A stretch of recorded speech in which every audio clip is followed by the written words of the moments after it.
mean, the. Thank you. Going TBD. The frame and the paint. on the track side, going up towards the hill. Where the parking lot, no, Okay, at the north. Steve. I think so. All right, I The wet think we side. are ready to get started. Okay, so welcome, everybody. This is January 16th, and it is a joint meeting of the Senate Natural Resources and Energy Committee, as well as the House Energy and Digital Infrastructure Committee. And we are here to hear about the report that just came out about the Clean Heat Standard, or the Affordable Heat Act. And I think the first order of business is we'd like to just go around and do some introductions. I think our committees have some new folks, and actually yours is a new committee. Brand new committee? Yeah, so we're going to start with some introductions, and then we'll lay some expectations, or just some expectations for what is going to happen during this meeting. And then I think you've got some things to say, and then we'll get rolling. So I guess I'll start. Ann Watson, I represent the Washington district, and the chair of the Natural Resources and Energy Committee. Senator Terry Williams representing Rutland County, and I'm the vice chair. Senator Seth Blumgrass, I represent the Bennington, one of the two senators from the Bennington Senate District. Chris Morrow, representative, representing Wyndham Windsor Bennington District. Hi, Scott Beck, Senate Natural Resources and Energy, St. Johnsbury.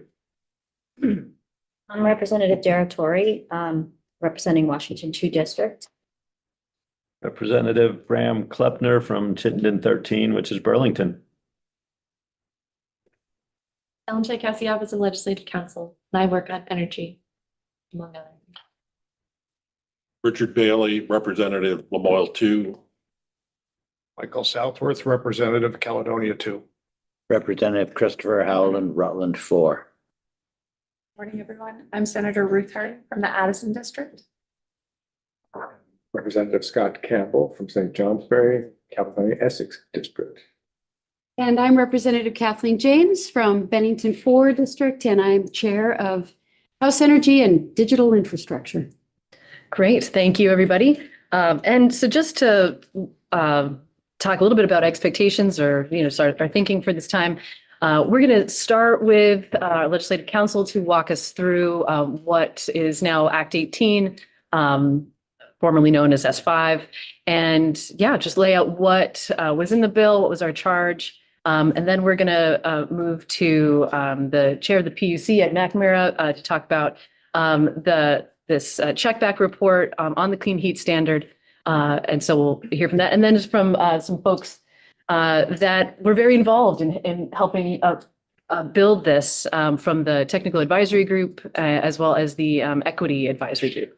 And just so that everybody understands, and so that we're all on the same page, this is an opportunity for us to listen, to learn, to make sure that we understand what the bill was, that we understand, generally speaking, what is in this report, to understand the process. It's a time for us to just be receiving. And also, I just want to say, I am so grateful for all of the incredible amount of work that has gone into this report up until this point. And so this is also not really a time to be opining. I know there's a lot of thoughts or potentially strong feelings one way or the other about this as a bill, or as I should say, about Act 18. And so this is not a time for us to be, sharing what we want to do about it. There will be time for us to do that. There will be a time to share your opinion about these things. But today is not a day that we're making decisions. We are just receiving. We are just learning today. So that's it for me. Yeah, similarly, just wanted to thank everybody for being here. And as we all know, the materials from the PUC were just delivered last evening. And I wanted to talk a little bit about why Senator Watson and I thought it would be a good idea to hold a hearing so quickly. It's really just to ensure that we're starting from a place of shared dialogue. So basically, as clear as we can be, we wanted to get all of the legislators on both House and Senate side in the same room at the same time to hear the same information and start kind of a shared conversation. So, ultimately, I think that we all know that this work is really about climate resilience. And we're so used to thinking about climate resilience, I think, in terms of helping Vermonters respond to and adapt to severe weather. But this work is also really about economic resilience, basic household budgets. It's about trying to find a path forward to help all Vermonters heat their homes, right, in a way that's affordable and sustainable. And by coming together here today in a bit of a level setting and a listening mode, I really hope that we can acknowledge all the work that's going to be presented to us and start from a place of gratitude to everybody across the state who's engaged in this. So thanks for your expectations, Senator Watson. Happy to oblige. Great. And thanks everybody for being here. Super. All right. And so with that, we're going to start with our Ledge Council. So take it away, Ellen. Ellen Tchaikovsky, Office of Legislative Counsel. It's 9:20, and I want to keep the time in mind for the busy morning that we have. So I'm going to share my screen and present a PowerPoint. It is posted on at least the House Energy website. I didn't check Senate Natural. So you can follow along. It is the text of the statute as well as some of the language from the session law provisions of the law. Also posted on the House Energy website is the original white paper from the working group that developed the Clean Heat Standard and proposed it to the Climate Council. And so that was the basis years ago where this language originally came from. So in case you want to look at that at some point, it is posted. And so now I'm going to share my screen.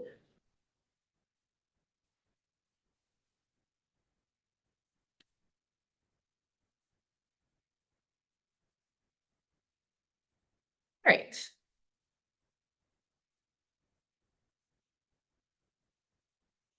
So I have a lot of slides. I'm not going to be able to get through all of them, but mostly it is just it is largely the text of the statute. I have condensed some of the things for, being expedient, but I'm going to talk to you about the big main components of the Clean Heat Standard, what was enacted, and be able to answer any legal questions for you. So there was a short title in Act 18 of 2023. Oh yeah, so it's Act 18 of 2023. It was called the Affordable Heat Act, but what it established was the Clean Heat Standard. So we got a lot of names going on here.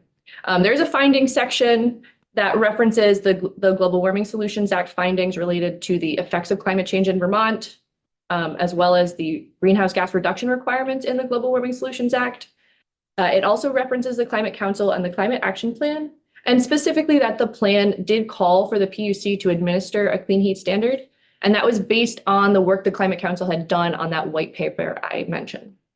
It also specifically mentioned that this was a great opportunity to use the IIJ federal funds that relate to a lot of the work being done under this bill.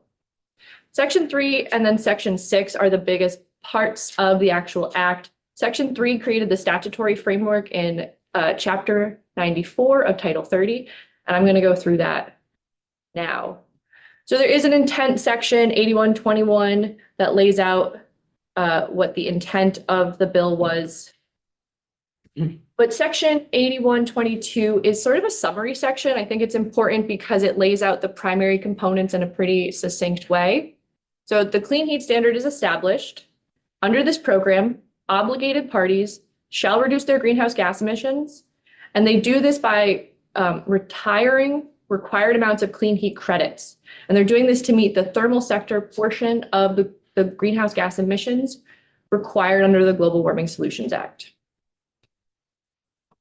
By rule or order, the PUC shall establish or adopt a system of tradable clean heat credits that are earned from the delivery of clean heat measures that reduce greenhouse gas emissions. So we'll talk about this more later, but there is a new tradable commodity established in this bill that are the clean heat credits, and you earn credit when you reduce greenhouse gas emissions. And so the credit is a reflection of the emissions that have been reduced by the action. An obligated party shall obtain the required amount of credits through delivery of eligible clean heat measures by a default delivery agent, unless the party receives approval from the PUC to use another method. So there's an entity created under this bill called the default delivery agent that is the default to do clean heat work on behalf of the parties. However, it does give the parties the ability to opt out and do their own work. And so again, I'll talk about that a little bit more later. And then finally, the PUC shall adopt rules and issue orders to implement and enforce this program. So there are a lot of definitions in this chapter, but two that I thought were important to at least talk about quickly. So number 13 is thermal sector. So thermal sector is used a few times in the statute, but it is important to know that it is the same definition as residential, commercial, and industrial fuel use sector that is used in the Vermont greenhouse gas emissions inventory and forecast. It does also say, though, that it doesn't include non-road diesel or any other transportation fuel. And so this is to line up with the measurements of the data that are in the greenhouse gas emissions inventory and forecast, which is how we know what the emissions are for the state of Vermont. Excluding transportation fuels is easier said than done, but there was an acknowledgement that this really is supposed to be about thermal building usage. And then the other definition that's very important is obligated party. And so it's who under this statute has to comply. So obligated party means a regulated natural gas utility serving customers in Vermont. There is one, it's Vermont Gas Systems. But then for other heating fuels, it's the entity that imports heating fuel for ultimate consumption within the state, or the entity that produces, refines, manufactures, or compounds heating fuels within the state for ultimate consumption within the state. So for this this means the entity that imports heating fuel is the entity that imports heating fuel is the entity that has ownership title to the heating fuel at the time it's brought into Vermont. So the analysis looks at who owns the heating fuel when it crosses into Vermont for consumption in Vermont. And there are multiple structures for the way that heating fuel, people who sell heating fuel have different models for their businesses. And so different people own it at different times. And so that means that not all heating fuel dealers are an obligated party under this structure. It's who owns it when it crosses into the border. All right. 8124 is sort of the biggest section in this chapter, or one of the biggest. It establishes the compliance for the clean heat standard. Section A is about the required amounts, which is arguably sort of the core of what's happening here. So it directs the PUC to establish the number of clean heat credits that each obligated party is required to retire each year.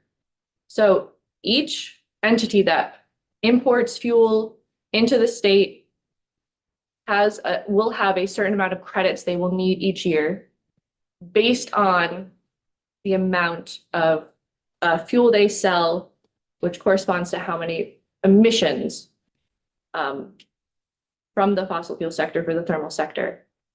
So the size of the annual requirement shall be at a pace sufficient for Vermont's thermal sector to achieve the life cycle carbon dioxide equivalent emissions reductions consistent with the Global Warming Solutions Act. So the PUC needs to set an amount of credits that each party needs to retire each year based on the Global Warming Solutions Act requirement that the emissions in Vermont go down over time. So the annual requirement is expressed as a percentage of each obligated party's contribution to the emissions based on the previous year. The annual percentage shall be the same for all obligated parties, and they shall publicly provide a description in plain terms. So I have not looked at the report that came out, but hypothetically, it's the idea that based on the amount of emissions reductions that are required under the Global Warming Solutions Act, all parties need to reduce their emissions by the same percentage each year. So across the board, it would be like 3% or 5%. That would be a different amount for each person because they each have a different amount of fuel that they sell each year, but they'll have a percentage that they need to reduce each year, their emissions, and that will correspond to how many credits they need to acquire each year. The PUC has to establish the credit requirements for 10 years at a time, updating it every 3 years, looking at the data to see if the amounts need to be adjusted. They also have the ability to waive the requirements for good cause if something happens, like there's a shortage of credits or market conditions or undue financial impact on customers. And I'm going to have to speed it up because, but there is a lot in the statute. It's very detailed. Every year, starting last year, January 31st of 2024, all fuel sellers needed to register with the PUC. And there was information in the statute, the types of information that they needed to provide. And then every year thereafter, June 30th, they need to continue to register. And based on the information that they provide, the PUC will determine which of those entities qualify as obligated parties. So it is a registration for the whole universe of fuel sellers, but then the PUC will identify which of them are actually obligated under the statute to acquire credits. There are provisions for early action credits and credit banking. But then also there is this provision in D, the equitable distribution. So in addition to the specific amount of credits that they need to acquire each year, 16% of those credits need to come from from clean heat measures from low income customers. Another 16% need to come from customers with low or moderate income. And so there's a 32% of their credits each year have to come from low and moderate customers. So that there is a focus on work being done with those households. Additionally, half of those credits need to come from installed measures.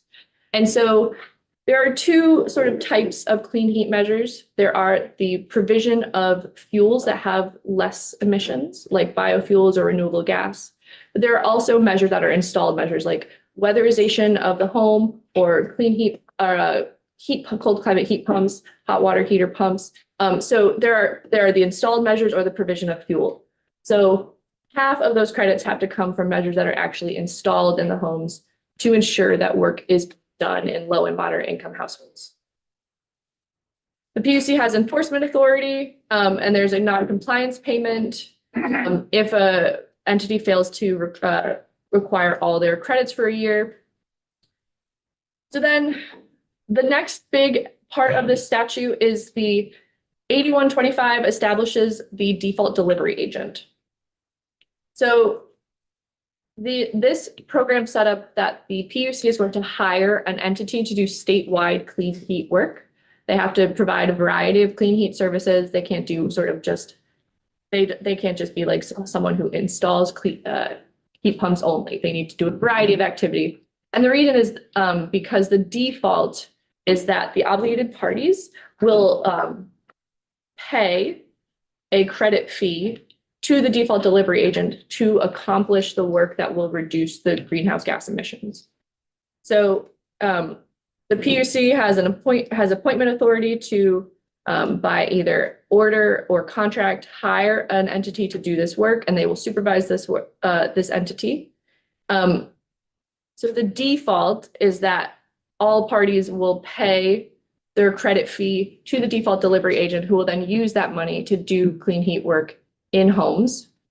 But there is the option for the entity to tell the PUC that they have another plan. So they can opt out by giving the PUC notice that they either intend to do clean heat work themselves, either by selling biofuels or natural gas, or that they have diversified their business to include the installation of heat pumps, et cetera, or that they have contracted with an entity to do that work for them, like they have a cooperative agreement with someone, or that they intend to attempt to buy credits on, or that they intend to buy credits on the clean heat credit market.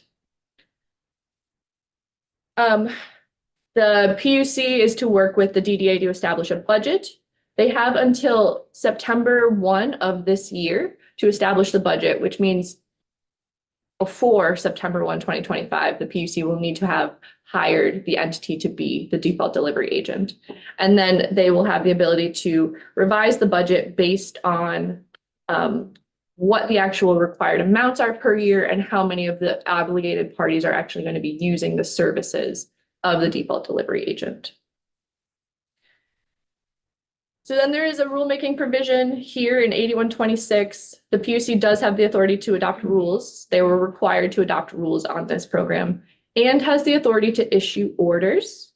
So throughout the statute, there are a few references to the types of parts of this program that the PUC can issue orders on. Orders are different than rules. Generally under statutes, agencies have the authority to issue rules when they've been enabled to do so by the General Assembly. But there is a very defined and prescriptive set of procedural steps that an agency needs to follow when they're adopting rules. And the PUC is one of the few agencies that actually have a separate thing that they do called issuing orders. Orders are usually procedural documents, and they can be issued very quickly. They can be issued basically at any time without the procedural steps that are required for rulemaking. So it's a practical way for the PUC to make updates to things that are, developing quickly over time. And so there's a few of the components of this plan that you did give them authority to issue via order, including the default delivery agent, which I just met. Doing contract negotiations with an entity could be difficult if you require them to do that by rule, but having them do it through order is a more practical way to do that. But there is some language in here in C that does say if they revise any parts of the rules with order, by an order, they have to take these extra steps of providing notice of the proposed change, 30-day comment period, respond to the comment, and provide language access services on it. And then any of those orders are appealable to the Supreme Court. I do think this is an important concept that I'm happy to answer questions about, but I have to get a few more slides, and I'm also happy to come back to these committees at any time.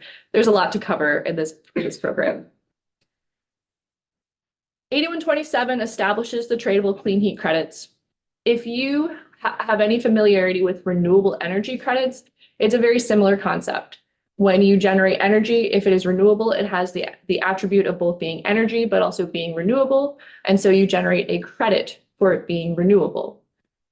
Here, we're creating this new type of credit that reflects the amount of greenhouse gas emissions reductions are accomplished by the action you're taking, either providing that biofuel or by installing a heat pump or other type of appliance. And so this is new. There aren't any other states that use this program, so this is a new instrument for use in Vermont. There's provision in here for how the PUC can set up this program. So they need to set up a system that will provide a process for recognition, approval, and monitoring of the clean heat credits. The Department of Public Service is to perform verification of an evaluation of clean heat credits. There is also the question of who owns the credit at what point. The PUC was directed to establish how to determine who owns the credit. Is it the person that installs the appliance? Is it the person who owns it or pays for it? So there's a decision that needed to be made in the rules on that. Credit values. So the value of the credit is to be based on the accurate and verifiable life cycle carbon dioxide equivalent emission reductions in Vermont's thermal sector. So for measures that are installed, it is based on the expected lifespan of the measure. And so one of the things that the PUC was to work on with the technical advisory group and the consultant hired under this program was to determine what the lifespan was for some of these technologies. And so for fuels, you get credit for that year that the fuel is used, but it's only used once. But with a installed measure, it's used multiple years, 10, 15 years. And so it will generate credits for each year that it is in service. Here's the initial list of eligible clean heat measures. Additional technology may come online to add to this list, but weatherization, heat pumps, heat pump water heaters, solar water systems, advanced wood heating, district heating, biofuels, green hydrogen, replacement of a manufactured home with a high efficiency manufactured home, and line extensions that connect facilities.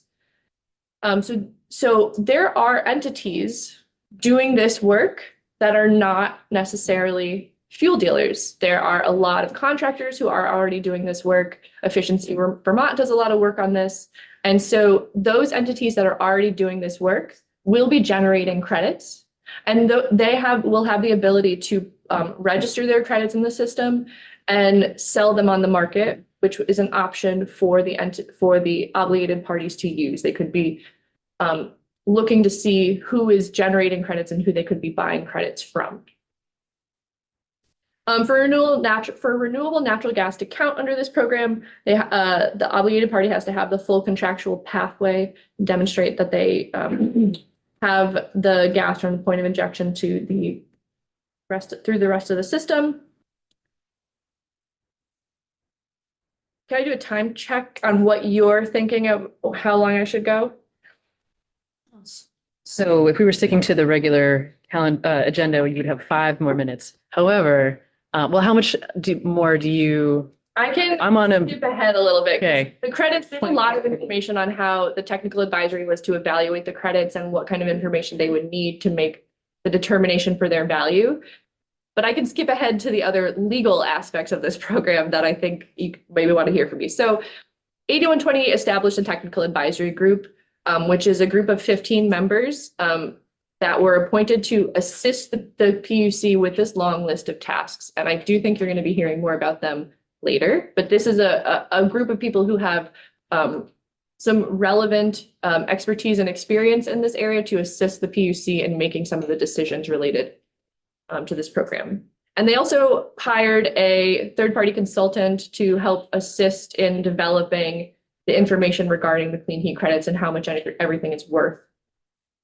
Also, 8129 established a Clean Heat Equity Advisory Group. This is a 10-member group. They did also issue a report on the work that they did. And this is the list of tasks that they were supposed to assist the PUC with. But they were there to assist with making sure that the measures are delivered to Vermonters with low and moderate income in an equitable way, and to make sure that those low and moderate income customers who were not early participants were not negatively impacted by fuel prices. And so they had a list of things that they were also working on with the PUC. And this is a temporary group that will cease to exist after the first set of rules are adopted. All right, now for some of the fun stuff. So 8131 is a rulemaking authority provision.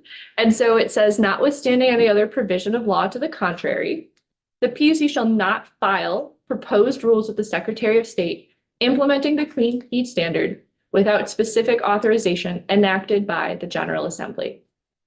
So you enacted this statute and required that the PUC adopt rules implementing all of the details of this program. So the clean heat standard is established in statute, but it is pretty high level. Some of the things are detailed, but a lot of details are missing from the statute that need to be filled in before anything could actually happen. And so that needs to happen in the rules and orders issued by the PUC. But you pass this very odd provision that prevents them from actually fully adopting the rules without your explicit authorization enacted. And so what that means is that I'll talk about it a little bit more in the next slide, but you require that they present the final rules to you as opposed to going through the standard rulemaking process, and that there needs to be specific authorization enacted by the General Assembly in order for the rules to take effect. And so enacted means to become law through going through both House and Senate, both chambers of the General Assembly and presentment to the governor. And so it needs to go through the full bill process in order to be legal. And so the authorization needs to be a bill passed by both houses, by both chambers, and sent to the governor for signature, without signature, or veto. Come on. Section 4 and 5 had some additional info. There's some clarifying language to the greenhouse gas inventory, and then there's an info sharing agreement with the tax department so that the PUC can ask for some information to verify the information that fuel dealers have given them. But now Section 6 is the other big one. So they started the rulemaking the rulemaking development process in August 31, 2023. They have a facilitator to do the public engagement process. I hope you're going to hear more about that because you did have a pretty prescriptive public engagement process for them to follow. They had to use money on advertising. They had to provide you with draft proposed rules or to the public as well. So there was a 30-day comment period on the proposed draft rules, and that was back in October. They had to hire a consultant. They had to file a funding report asking, describing how this program was going to be funded. And that's because the PUC is largely self-funded by the other work that they do. They receive very few general fund dollars. So that was a report that came out last year. And then the final rules. So on or before yesterday, the PUC was required to submit proposed final rules to the General Assembly. The PUC shall not file the final rules with the Secretary of State until specific authorization is enacted by the General Assembly to do so.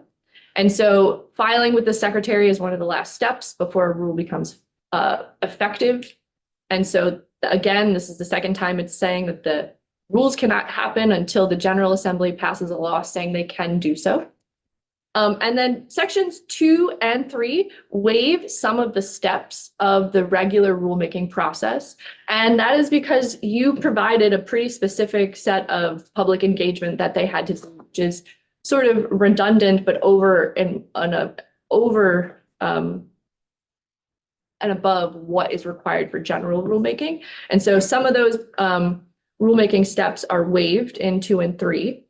And then once the rules are adopted after the first time, they can follow the standard rulemaking process. But then 5 is the other big part of this.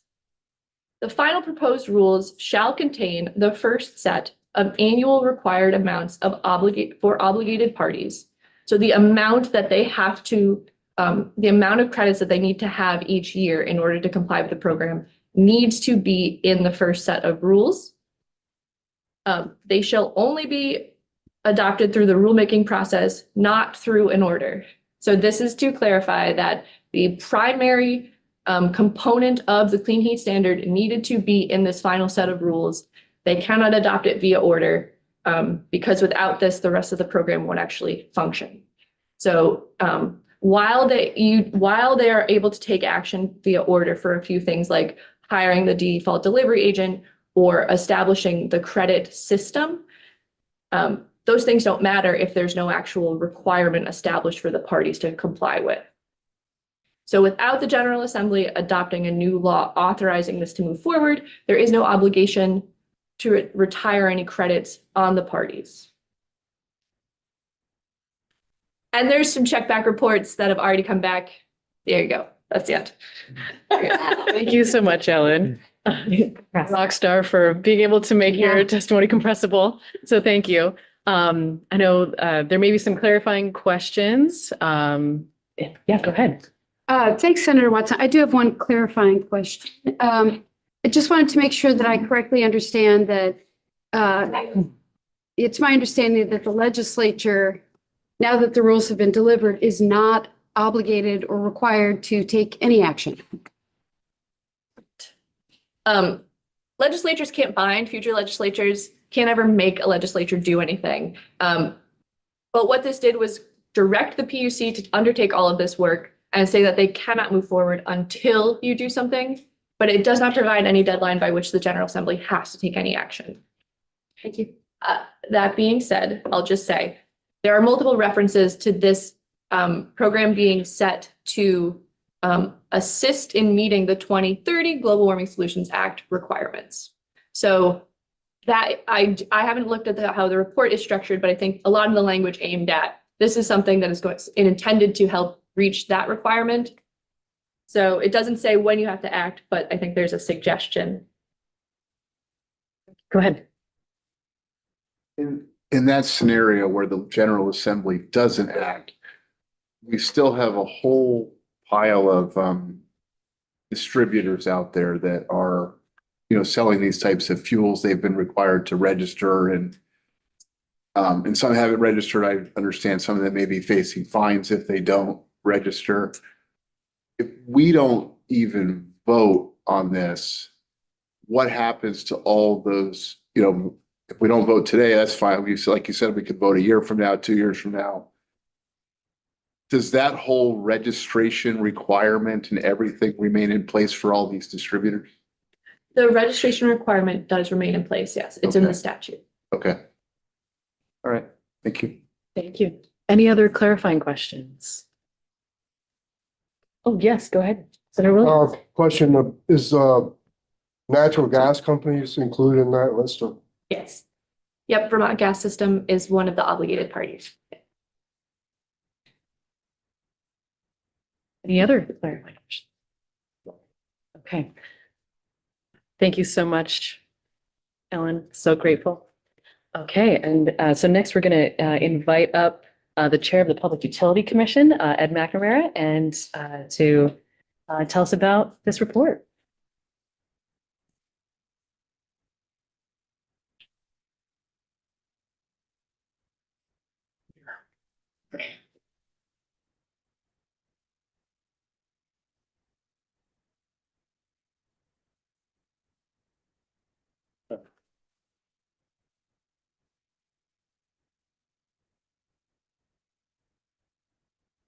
Okay.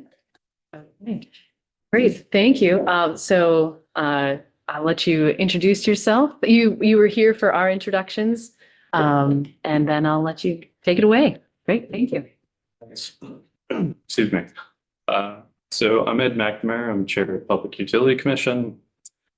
I know we're going to do a sort of PUC 101 for the different committees later, but basically we're the regulatory body that receives monopoly utilities, such as the electric utilities, Vermont Gas. We also have some oversight over telecommunications, cable, and some water companies. One important point, I'm one of 3 commissioners. All 3 commissioners, or at least 2, need to act or need to make a decision. So what I'm doing here today is trying my best to be consistent with the report that we submitted at about 11 o'clock last night. So please bear with me.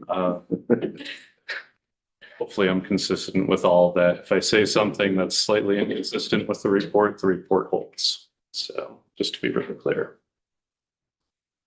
All right. So Ellen did a great job walking through the statute, and she actually covered a lot of what we already have in the report, what the rule requirements are, a lot of these other aspects. I will also note, though, that when we're talking about clean heat standard, there's a couple other states that are looking at clean heat standard. None of them are internally consistent with each other or with Vermont. And I'm not saying that is a bad thing. They're all just sort of, it's a little bit of an experimentation process at this point. So when we talk about clean heat standard, it's not some monolith. It really is sort of whatever you decide it wants to be. So I want to put that out there. Talk a little bit about the charge from the legislature. Hasn't come up today, but I've seen it in the past. We were not asked to do a study of the clean heat standard. We were given a design of a clean heat standard and told to build it, and then simultaneously evaluate the economic benefits and costs associated with it, and also identify any potential problems. So that's what we're designed to do. This isn't a comprehensive review of the thermal sector by any means. It really is building a clean heat standard and then sort of taking a look at it while we're building it. So Ellen mentioned a little bit of some of the resources We had the legislature appropriated about 1.75 million. That's for the commission and for the Department of Public Service collectively. We hired 3 staff members. The funding for those positions was FY24. And so we're able to keep them on the payroll. But as of the end of June, we don't have funding for any thermal positions just going forward. So it's just another issue about what happens if the legislature does nothing. The capability that at least the commission developed over the last 18 months effectively goes away. Ellen mentioned the technical advisor, or sorry, technical consultant, separate from the technical advisory committee. Opinion dynamics, they characterize the clean heat measures. And what that means is basically what's the greenhouse gas reductions associated with heat pumps, weatherization, other different types of technologies. I'm going to note that this is the first time I believe that a statute has required that we look at the life cycle emissions of a technology. That's something new. Typically, we just look at total GHG emissions. So there's a little bit of a difference there. We also were directed to hire a public engagement consultant, and we hired Vermont Partnership for Fairness and Diversity. They reached out, and what we really tried to do, instead of just going out and saying, okay, anybody wants to show up and come talk at us, we hired somebody to actually go out and try to identify groups that don't show up and don't have the resources, don't have the time. So our consultant went out and did that. It was a little challenging because it's difficult to explain the clean heat standard, especially when you're trying to do it at night in a public hearing with folks who don't typically engage with us. So that was an interesting challenge. Just wanted to flag that. And then the other aspect that our folks did is they helped staff the equity advisory group, the technical advisory group. And I also want to note that they did an enormous amount of work. And really appreciate everything that those groups did. And I know Mia and Rick are here to talk about that. So I'm just gonna thank you. Let's see. Most of our process we actually did through written filings. And so essentially we'd say, hey, this is the concept. Here's some general thoughts. Any ideas? Give us some feedback. There's maybe a dozen or so hardcore folks that would regularly participate in those would regularly provide that kind of feedback. It wasn't an enormous group, it was relatively small, but we'd get feedback from different groups, try to work through some of the issues, most of it through written, and then obviously the work of TAG as well. So we also drafted a rule outlining the requirements of the obligated parties, had a technical workshop, public hearing, and issued lots and lots of orders, making technical determinations that aren't really suited for a rule. I'm going to skip over the rule because I don't walk through all the different components of it. I guess there's one or two aspects that I think are most relevant. Ellen mentioned who owns the credits. That is something that a lot of people had a lot of opinions on. What we decided is for installed measures, these are heat pumps, weatherization, whoever owns the building that measure is being installed in actually owns the credit. And the reason for that is there's incentives to install these measures, but they don't cover the full costs. And so most of the cost of these measures is actually being borne by the owner of the building. So we decided the owner of the building should get the credit. But we also contemplate that whoever is actually installing it is working with the owner to provide some level of installation or some level of incentive so that they then get the credit. And we're leaving that open, and we expect that to be a little messy in the first couple of years because you have Efficiency Vermont and the distribution utilities providing incentives for heat pumps, for example. It'll be interesting to see what happens in the first year or two. For situations where you have the entity when you have, for example, the weatherization assistance programs, they're providing 100% of the incentives, and therefore they actually get the credits. And part of that is to ensure that the funding is going to the WAPs as well, to make sure the money's going where it really should go. For biofuels, it's the heating provider that gets the credit. And then there's a third category called custom measures. That's essentially if you have a sugar house and VE Vermont Electric Co-op decides to run a distribution line so that you can switch from diesel to electric to power the sugar house or the sugaring operation, then VEC and the sugaring operation sort it out. And if there's problems, we get involved.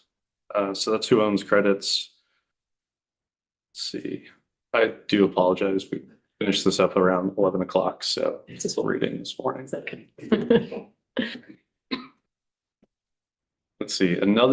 This is actually not in the rule. This is a determination that we made. Ellen mentioned that we have to do a determination of obligated parties.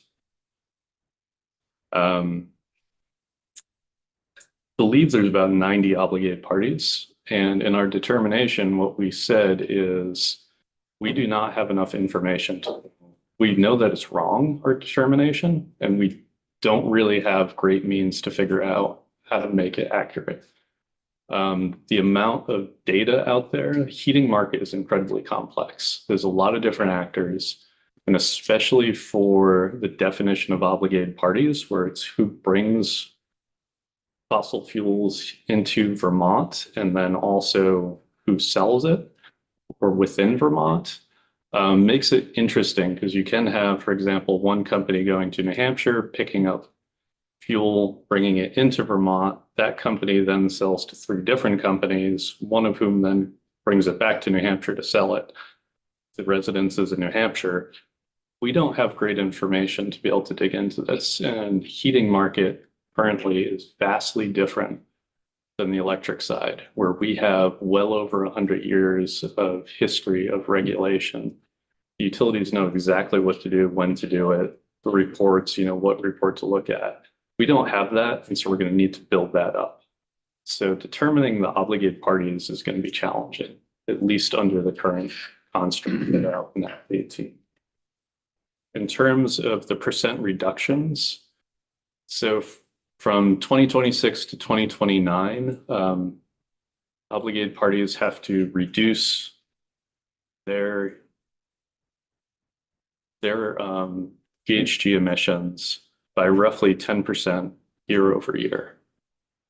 Starting 2030, it actually drops to about 4% year over year through 2035. We only looked out for about 10 years. The reason for that change is Global Warming Solutions Act. 2030 requirement is just much closer than 2050. So the ramp up to 2030 is a lot steeper than it is to 2050. So that's why some of the numbers might look a little bit odd. Let's see.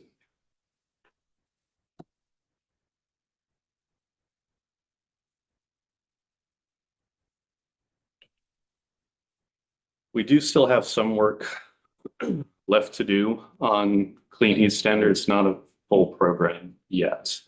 One of the requirements is developing a system of tradable credits. Concern that we had working through this is what tradable credits means can vary drastically depending on what kind of program you have. Ellen mentioned renewable energy credits in the electric sector. That you have fully liquid market with hundreds, if not thousands of entities trading in real time. Developing a platform like that is going to be either extremely expensive for us to develop it in-house, or we can team with, there's a couple of companies. The one that I've talked to at least once is MRETS. They're out in the Midwest. They've started doing a little bit of thermal tracking. We could work with them, and it would essentially be the obligated parties would pay about $2,500 a year to register the credits and work with them. The other possibility is to simply have a tradable system where it's an administrative tracking system. Essentially, it's a big database. If you have something like that, it's not really a liquid market anymore. In order for us to maintain a database like that, we'd have to allow trading only during certain times. At least that's one way. We can't have folks just waiting for trades to come in and then tracking them immediately. So part of it is understanding what you folks want. Do you want that liquid market? Do you want something that's more administrative? So we haven't actually done that yet. If we do the administrative, I assume that we'll just find a consultant in Vermont and build that system. We're going to need some funds to do that.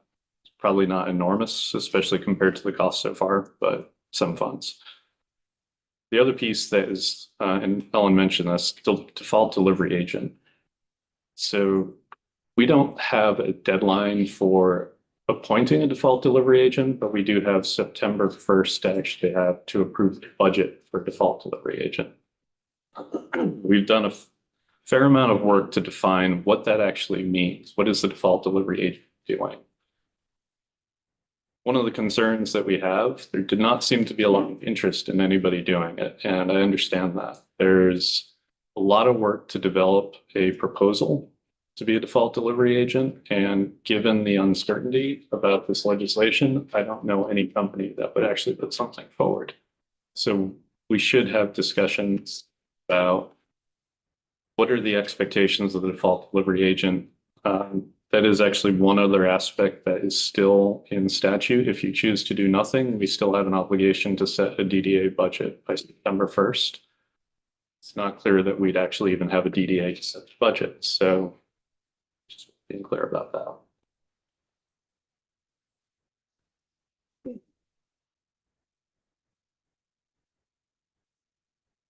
So economic analysis. Just want to make really clear, I'm a lawyer. I understand the basics of economic models. I did not do this model. We hired a consultant, and we have Commissioner Riley Allen, who used to design these kind of models, Tom Nauer, our policy analyst. They're really good, Jacob Davis. So there's a lot of folks who worked on this model, not me.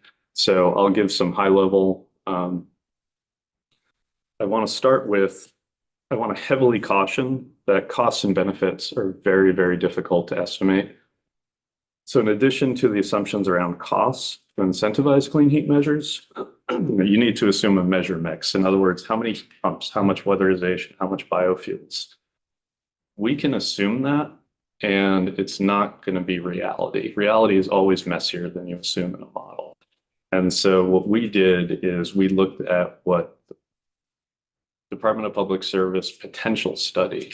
When they did a potential study, they looked at optimizing the efficiency of measure mixes. So that's optimized, and we know that's definitely not going to happen, but we did that just to pick some measure mix. So also important to remember that clean heat standard is not occurring in isolation. We have weatherization assistance programs. We have the energy efficiency utilities in tier 3 of RES. So the clean heat standard benefits and costs are all incremental to those programs. So in other words, the costs and benefits we're putting forward aren't costs and benefits associated with meeting Global Warming Solutions Act. It's the incremental to what we're already doing. So, and we do have total costs in there somewhere. But again, you're going to want somebody better at the economic model to come in and talk about that. So I'm going to give you throw out a couple of numbers. One big caveat.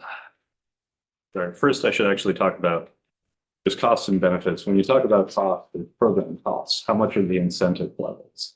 How much does it cost to actually run a program? And then you also have participant costs. As I mentioned earlier, if you're a homeowner, you're actually paying most of the cost for that heat pump. You're paying most of the cost for the weatherization. So those are called participant costs. Total costs are participant costs plus program costs. For whatever reason, we realized yesterday that we have the program costs clearly defined and not participant costs. So we have one side of the equation that is short on numbers, and we can come back with some better numbers, but the program costs alone are 956 million over 10 years. And that equates to, this is just for fuel oil, about 8 cents in 2026, increasing to 58 cents in 2035. That represents a 2% rate increase in 2026, increasing to about 45% in 2035. Rate increase of the cost of fuel oil. Also, as a side note, we used 10 years. We modeled out over 25 years. All models are wrong. The farther out you get from the start date, the more wrong it is. It's standard in all our planning that 20 years is sort of a statutory requirement, but we really only dig into the first 10 years. It's sort of a standard for us.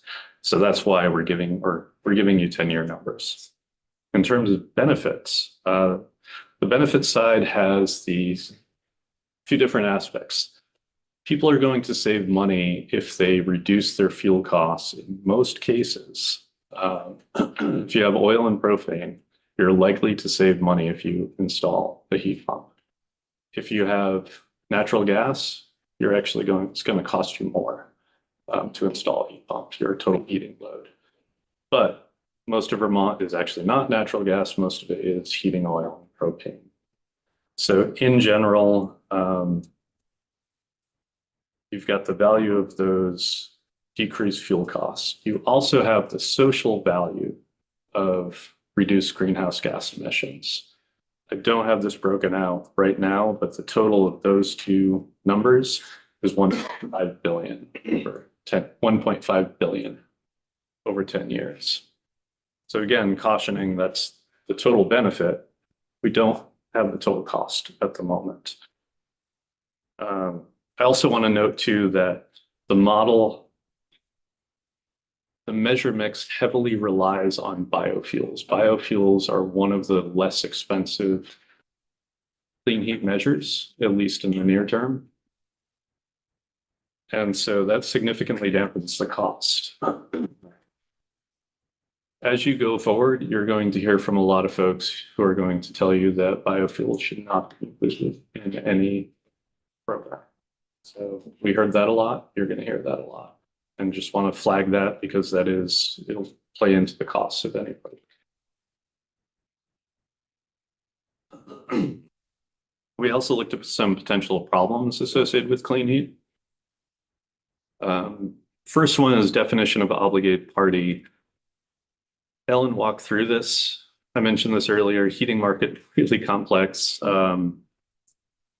What we suggest is it would be far simpler if you took the entities that are paying the fuel tax and said, you're the obligated parties. The entities paying the fuel tax is whatever fuel dealer is delivering to your home. They're the ones paying the fuel tax. This is consistent with at least Massachusetts, who's also looking at a clean heat standard. They're not talking about imports. They're talking about who is actually delivering the fuel and making those folks the obligated parties. At least that's my understanding. I cannot find a citation to this, but my understanding is that Maryland is moving in that direction as well. They started with imports, and I think they've settled on whoever delivers. So look at the retail level, not the wholesale level. One problem that we also see is in terms of this import and sell within Vermont, there's not a lot of clarity in terms of a threshold. So theoretically, if you go camping in New Hampshire, buy a propane canister, use part of it in New Hampshire, I'm talking about camping, like a little 1 gallon, bring it into Vermont and then use it in a campground in Vermont, you are an obligated party under the clean heat standard. It makes absolutely no sense. And that's clearly not what was intended, but this language definitely needs to be tightened up. And in our view, just simply saying the fuel dealers, the ones who pay fuel tax, that gets rid of that whole problem. This isn't so much a problem. I just want to again note life cycle emissions. This is inconsistent with greenhouse gas inventory, with any other sector within when you look at greenhouse gases. And it's also inconsistent with any of the current programs being delivered by the energy efficiency utilities, by weatherization assistance providers. They're not tracking on a life cycle. They're just looking at greenhouse gas, period. So going to wrap up quickly here. We did put forward some recommendations. We signaled some of this in our October 1st status report. So our overall conclusion after working on this for the last 18 months, Clean Heat Standard is not a fundamentally wrong program. We just don't think it's a good fit for Vermont. Part of the reason for this, we have weatherization assistance providers. I think there's 5 or 6 of those. Tier 3 of the renewable energy standard, that's 17 electric utilities delivering thermal benefits through Tier 3. Vermont Gas is one energy efficiency utility, Efficiency Vermont, Burlington Electric Department. They're all providing their own thermal programs. One quick side note though, and one disclaimer, none of these provide incentives for biofuels with the exception of advanced wood heating that I think it's mostly Vermont Electric and some of the small municipal electric utilities are providing through Tier 3. But I don't think there are any incentives for biodiesel, for example. So when I say that we're already providing these programs, I'm not including the biofuels component here. So the main issue isn't whether we have the necessary existing programs, it's whether we have sufficient funding to meet the Global Warming Solutions Act requirement.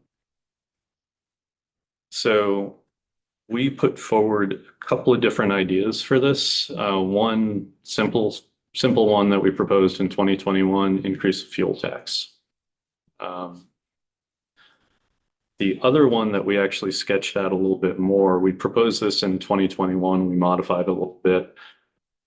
The energy efficiency utilities are funded by an energy efficiency charge, something that the Public Utility Commission sets based on expected requirements. In other words, what's the electric potential out there? What does Efficiency Vermont need for a budget to go out and actually achieve those necessary reductions in electric usage? You can do the same thing on the thermal side. You can say, what do we need to meet Global Warming Solutions Act? What funding is necessary? And therefore, what is the rate that you would put on? So something very, very similar to energy efficiency charge. You could also, under the structure, similar to Efficiency Vermont, carves out certain companies. So Efficiency Vermont does not provide services for those companies. Those companies do their own energy efficiency programs. If you want to, on the thermal side, you could say some of the larger heating providers are not paying this thermal efficiency benefit charge. They're actually providing their own services. They're doing their own heat pumps. They're doing their own weatherization. And that was trying to honor the idea of not all heating providers under the Clean Heat Standard need to simply cut a check to the default delivery agent. They can go off and do their own programs. So trying to come up with an analogy or try to be as close to that general concept as possible. I mentioned before, biofuels are not included in anything that we're doing at the moment. But there are biofuel blending requirements in Rhode Island, maybe Maine, Massachusetts. There's a couple other states in the region that are doing biofuel blending requirements, and you ought to consider those as well. It'll help with costs.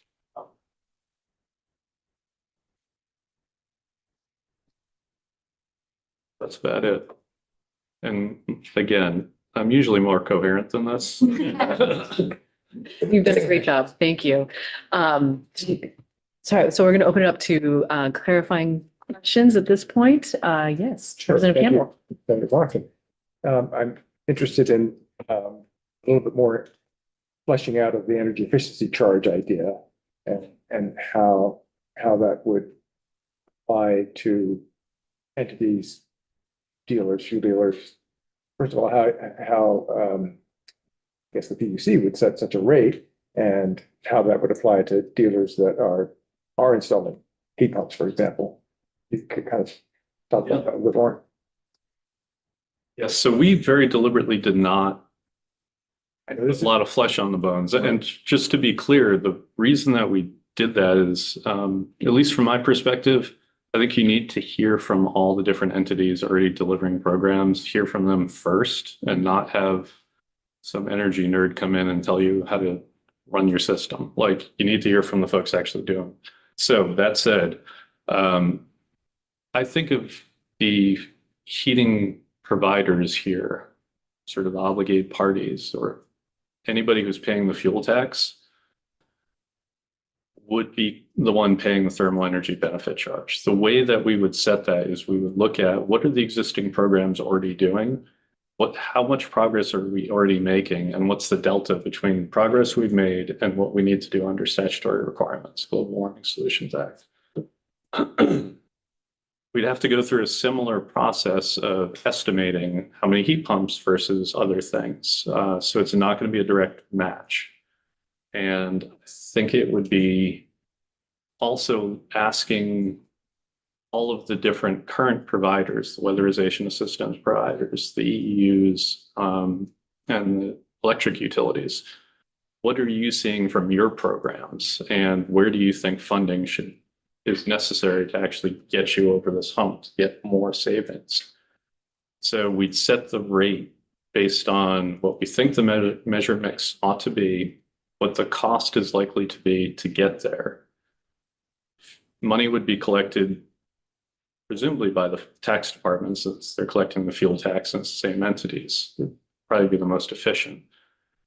Go into a pot, and then PUC or some other body can decide, where's the money going to go? How much do we want to send back to, or how much do we want to add to weatherization assistance providers? Do we want to put more money there versus Efficiency Vermont or the electric utilities or something else?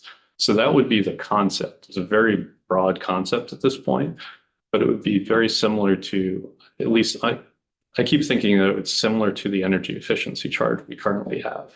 The big question is, where does the money go? And it's who actually determines that.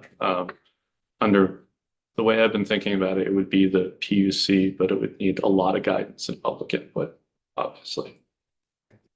Yes, Senator Beck. I think you mentioned a social value of 1.5 billion. What would be an example of a social value?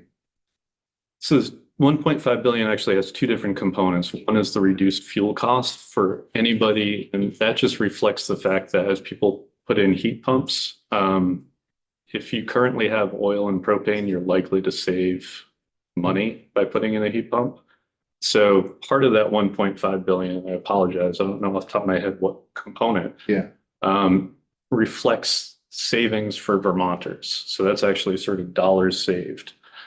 The other component is, it's called the social cost of carbon, and it is a way to reflect that there is societal value in reducing carbon emissions, because and getting a little over my skis here, but because it reflects the fact that there's going, assuming that we meet all our GHG reduction requirements, there's going to be less damage, less significant storms, things like that. So social cost of carbon is something that the EPA came up with.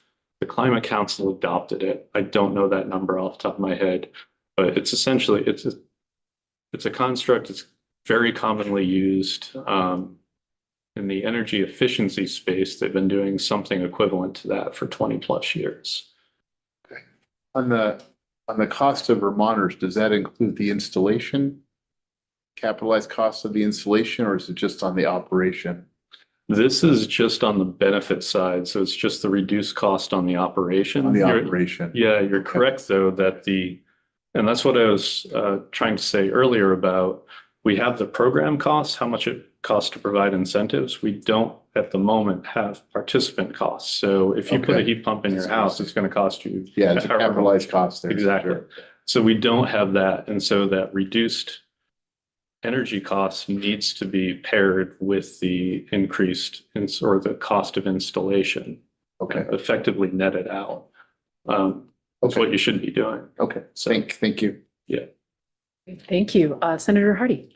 Thank you, Madam Chair. My question was actually similar to Senator Beck's question. I was trying to understand how that, the sort of benefit, the cost benefits, and I'm assuming somewhere in your massive report is a table or something that works out the money part of it.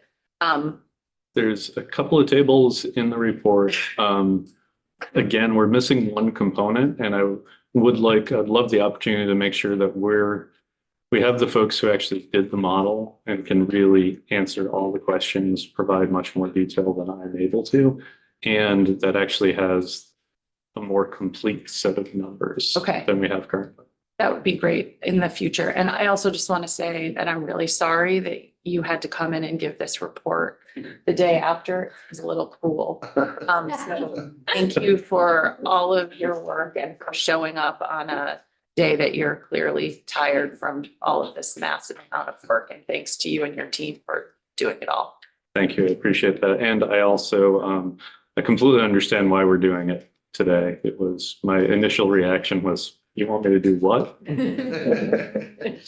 after Chair James sort of walked me through it, I understand that. I think it's important to actually have this sort of level set. And I'd strongly encourage that we dig into this a little bit more and really hear from the folks that doing the work. So. Yeah, it seems important to get out of this what we can, especially given all of the work that you guys have done. I don't want to waste your work. I appreciate that. Yeah. We have another question over here. Yes, Representative Morrow. Thank you. A couple of questions, actually. You mentioned, I think, $1.75 million. That's what was spent on your work to date? That's what was appropriated by the legislature. And yeah, we probably spent a little bit more than that because we've carried some additional staff. Right, okay. My other question is, you mentioned that if the legislature does nothing, that the default delivery agent work would have to continue. You have the September 1st deadline. What, if any, other components of this would you be obligated to continue working on if the legislature does not act? Yeah, Ellen mentioned the registration, and that's, to me, the really big thing. That's an obligation on a lot of different folks. And then, so I'd strongly encourage looking at the registration piece. Default delivery agent, there is a weird quirk in the statute where the equity advisory group only ceases to exist if the rules are adopted. So if the rules aren't adopted, they stay in perpetuity, even as though they don't have a clear charge. It's kind of a weird little thing, minor, very minor. And then technical advisory group would stay sort of in perpetuity, even though there's not really. I mean, those are, to me, more administrative than substantive issues. Thank you. I think there's another question over here. Representative Campbell. Yeah, thank you. Representative, will you finish? Yeah, thanks. Representative Morrow, this question reminded me to ask you whether there are parts in the course of this examination, there were parts of the mechanism that you were putting together that seem worth keeping, even if the legislature doesn't approve the thinking standard going continuing. Yeah, so you're catching me at a bad time on that, simply because we're focusing on sort of the reports. Looking back, yeah, it's not like we think Clean Heat Standard is a terrible program. The focus really is on, we have good existing work in Vermont, and do we need an additional layer on top of that? That's more the question. The other, and this is definitely not in the report, this is off the cuff by me, is you could do a Clean Heat Standard and get rid of the thermal side for energy efficiency utilities and reduce the tier 3 requirement. That's another option that in my mind it's not a crazy idea. My main concern is it's not just Vermont, but I think a lot of states have a tendency of like, we have a great new program, let's put this in, without really looking at the existing programs and whether they're still necessary under the new program. So that's, I guess, that would be my throwing that out, that's off the cuff. It's definitely not in the report. But yeah, there's the other piece too is that if there was a regional market for clean heat credits, that makes it more attractive to Vermont. Vermont is too small to have a fully liquid clean heat credit market. Like it's just, we wouldn't do it alone. If New York, Massachusetts, if there was a critical mass of other states where it actually made sense to have a market-based structure, then I think it would be much more attractive. Thank you. Right, Representative Klebner. Thank you. Among the alternatives, you mentioned increasing the fleet tax. And I wonder if you have a sense of how the increase in the fuel tax we would need to achieve our goals compares with the 8 cents a gallon ramping up to 55 cents a gallon in 2035 that you had mentioned under the clean heat standard. I do not have a sense of that. We threw out some conceptual ideas that would need to be explored. We're not saying that these are the best alternatives. We threw out alternatives. And any of those ideas really the tires need to be kicked, and we need to have a lot of people in here to talk about whether they make sense. And yeah, essentially we had enough on our plate to build the clean heat standard and model that without moving into the other. So I just want to be really clear. It's not like we're pounding the table saying you need to do this alternative for anything else. So we're not there yet. We're recommending that you look at them up. Thank you. So I have one clarifying question myself. Under the potential alternatives that you mentioned, I think roughly the third one, you said something, I just think I just need you to say it again. So I apologize. Something about having large entities do it on their own. Can you just describe that a little bit more? Yeah, sure. So on the electric energy efficiency, so on that side, you have something called an energy savings account program. And under that program, if there is, and it's usually larger commercial or industrial facilities that have their own facilities manager that does, so they're doing their own energy efficiency work. They essentially apply to be separate, somewhat separate from Efficiency Vermont. And so they do their own programs. They still rely on some technical advice from Efficiency Vermont. They still rely on Department of Public Service to do evaluation. So they pay, I believe it's about 30% of the energy efficiency charge that they otherwise would pay. It's a way to encourage the folks who are going to do the good work on their own to be able to continue to do that. So it's essentially taking that concept and putting that on the thermal side. Thank you. Right, any other clarifying questions? Yes, go ahead. We got any idea that 1.7 million, that was your department to build your modeling and to start figuring this out, or is that both you and the Department of Public Service together? That was us and the Department of Public Service together collected. And have we got any idea how much a clean heat credit would go out on the market for? We do not. And how would that be determined? In an ideal world, you actually have, well, a couple different ways. And one is for the PUC to just administratively set the price and say, this is what it's going to be. The other way is let the program go and see what the default delivery agent is willing to pay, whoever, Efficiency Vermont or Vermont Gas for their work, or installer of a heat pump for their work, and let the market decide. It's my guess, if clean heat standard goes forward, probably makes more sense for us to administratively set a price and then over time let a market develop.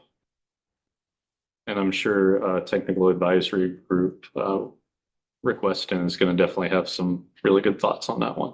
So. Thank you. Yeah. Thank you. Any other clarifying questions? Of course, this is just the beginning of a discussion on this topic. So grateful. Please pass along our gratitude to everyone who worked on this from your department. And so with that, we are going to take a 10-minute break. So it is now 10:33. We'll hopefully get started a little bit before 10:45. Thank you. Thank you. Yeah. Thank you.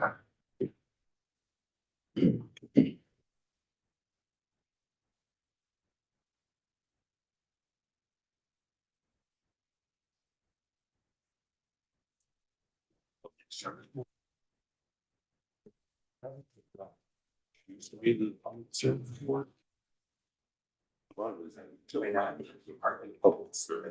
Yeah, right. So that, yeah.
You are live. Okay, great. Thank you. Again, this is January 16th, joint meeting of the Senate Natural Resources and Energy Committee and the House Energy and Digital Infrastructure Committee.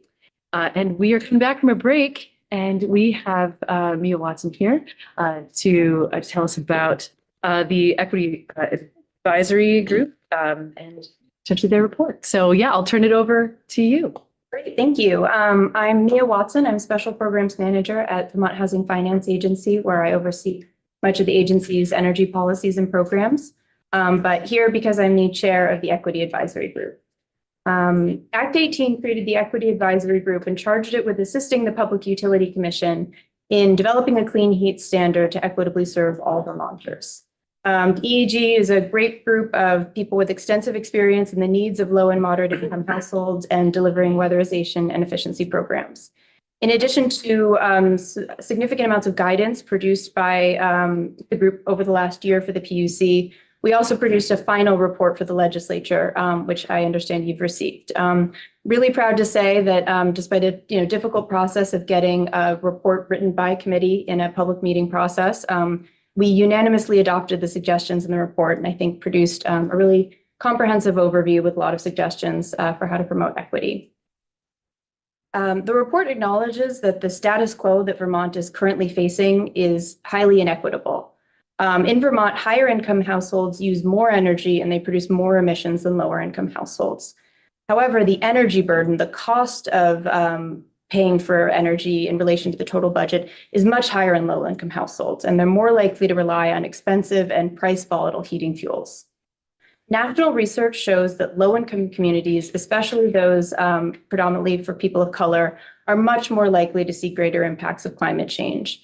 And we're really already seeing that in Vermont today in patterns of flooding, especially in our manufactured home communities, which have seen catastrophic.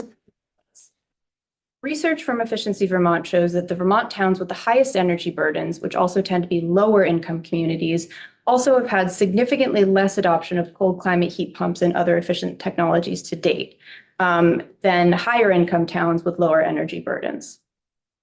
The AAG felt that low and moderate income households are at high risk of being left behind in the climate transition and the trend towards home electrification. And this trend is occurring nationally and internationally, regardless of what Vermont does. And that's a real risk to our low and moderate income households and other disadvantaged communities. The report found that the Clean Heat Standard can offer some significant benefits, including net social and environmental benefits, which were predicted in the potential study that Ed described. And that over the long term, the Clean Heat Standard could help many households reduce their dependence on fossil fuels and save money heating their homes. In particular, the EAG final report found that the Clean Heat Standard could be a reliable funding source for low-income programs like the Weatherization Assistance Program, which delivers free weatherization and efficiency services for low-income households.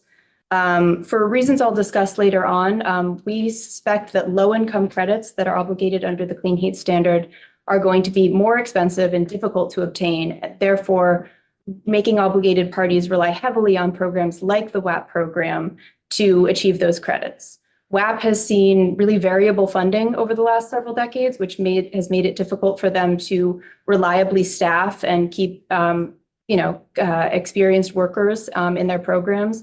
And so having a reliable funding source over the long term could be really beneficial to the excellent work they do in helping low and moderate, low income Vermont households. However, with that said, the EAG final report definitely outlines a lot of concerns we have over the Clean Heat Standard. The main concern we heard from many Vermonters was about the possible impacts on fuel prices. In the final report, which, as you know, was just delivered, in the final report from the PUC, which was just delivered, the prices that are predicted on fuels were lower than I think a lot of people expected when we sort of heard public comments. However, the EAG heard from many commentators that any increase in fuel prices would be very difficult to shoulder. Many commenters, especially those living on fixed incomes or living paycheck to paycheck, worried about this impacting their ability to stay in their homes long term. In the absence of finalized cost impacts up until this point, there was substantial fear and confusion about the unknown impact on the program on heating affordability for low and moderate income households. And as alluded to in the EAG final report, not having that price data was an important missing puzzle piece that made it hard for us to understand the holistic impacts of the clean heat standard. In any case, the EAG expects that obligated parties who are required to generate the clean heat credits are expected to pass on most, if not all, the costs of compliance to their fuel customers, who will ultimately experience the financial burden of the clean heat standards. Since low and moderate income customers tend to spend a much higher proportion of their budget on home fuel heating, any higher fuel costs will have a disproportionate impact on households with the least ability to absorb the costs. Another concern that's outlined in our final report is on the LIHEAP program. That's the Low Income Home Energy Assistance Program that helps very low income households heat their homes. So I'm not an expert in LIHEAP, but my understanding is that the LIHEAP assistance is based on the margin over rack pricing, which is the fixed price that participating fuel dealers can charge customers receiving fuel assistance funds. From what I understand, under Act 18, the margin over rack price is subject to the potential clean heat fee. So absent any changes to how the LIHEAP program is developed or the margin over rack price, not only will LIHEAP recipients experience higher base fuel costs along with all other customers, but LIHEAP dollars may not go as far as supporting those households. So in implementing the Clean Heat Standard or any other programs, understanding how LIHEAP is impacted and how to shore up the program to support those very low income households, that's a high topic of concern for our group. Another issue flagged in the potential study prepared for the Department of Public Service and in our report was workforce. We also heard that echoed from people with on-the-ground experience, especially through the Weatherization Assistance Program. Vermont is short several thousand weatherization and clean heat technology workers, and I know that the state is already engaged in efforts to promote workforce development, but certainly achieving the goals under the Clean Heat Standard and Global Warming Solutions Act are going to be really challenging with our existing workforce. Our report also highlighted the limitations in the market-based approach in the Clean Heat Standard, which creates significant equity challenges. So a market approach will inevitably favor the least cost measures because the obligated parties are for-profit businesses who want to find the lowest possible cost of obtaining the clean heat credits. However, work in older Vermont homes will often require expensive, costly repairs. Over a quarter of Vermont homes, or over 85,000 homes, were built before 1940. This is undoubtedly the lower end of potential estimates of homes that are really going to struggle with implementing clean heat measures like weatherization and heat pumps.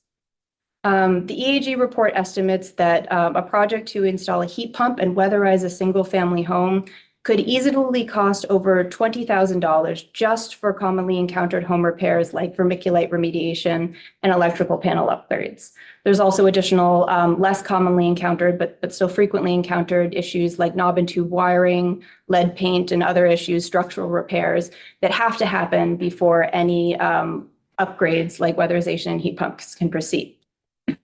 However, under the Clean Heat Standard, the credits that are produced are strictly tied to emissions delivered.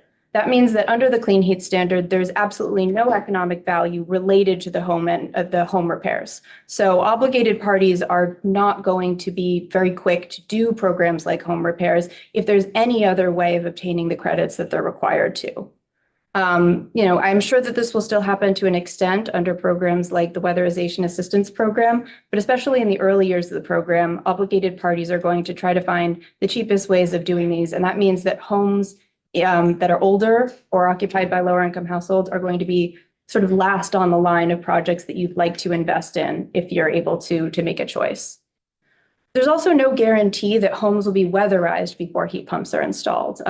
Experts, definitely advise that weatherization should happen before installing a heat pump, so you're not just sort of blowing hot air into an unsealed space.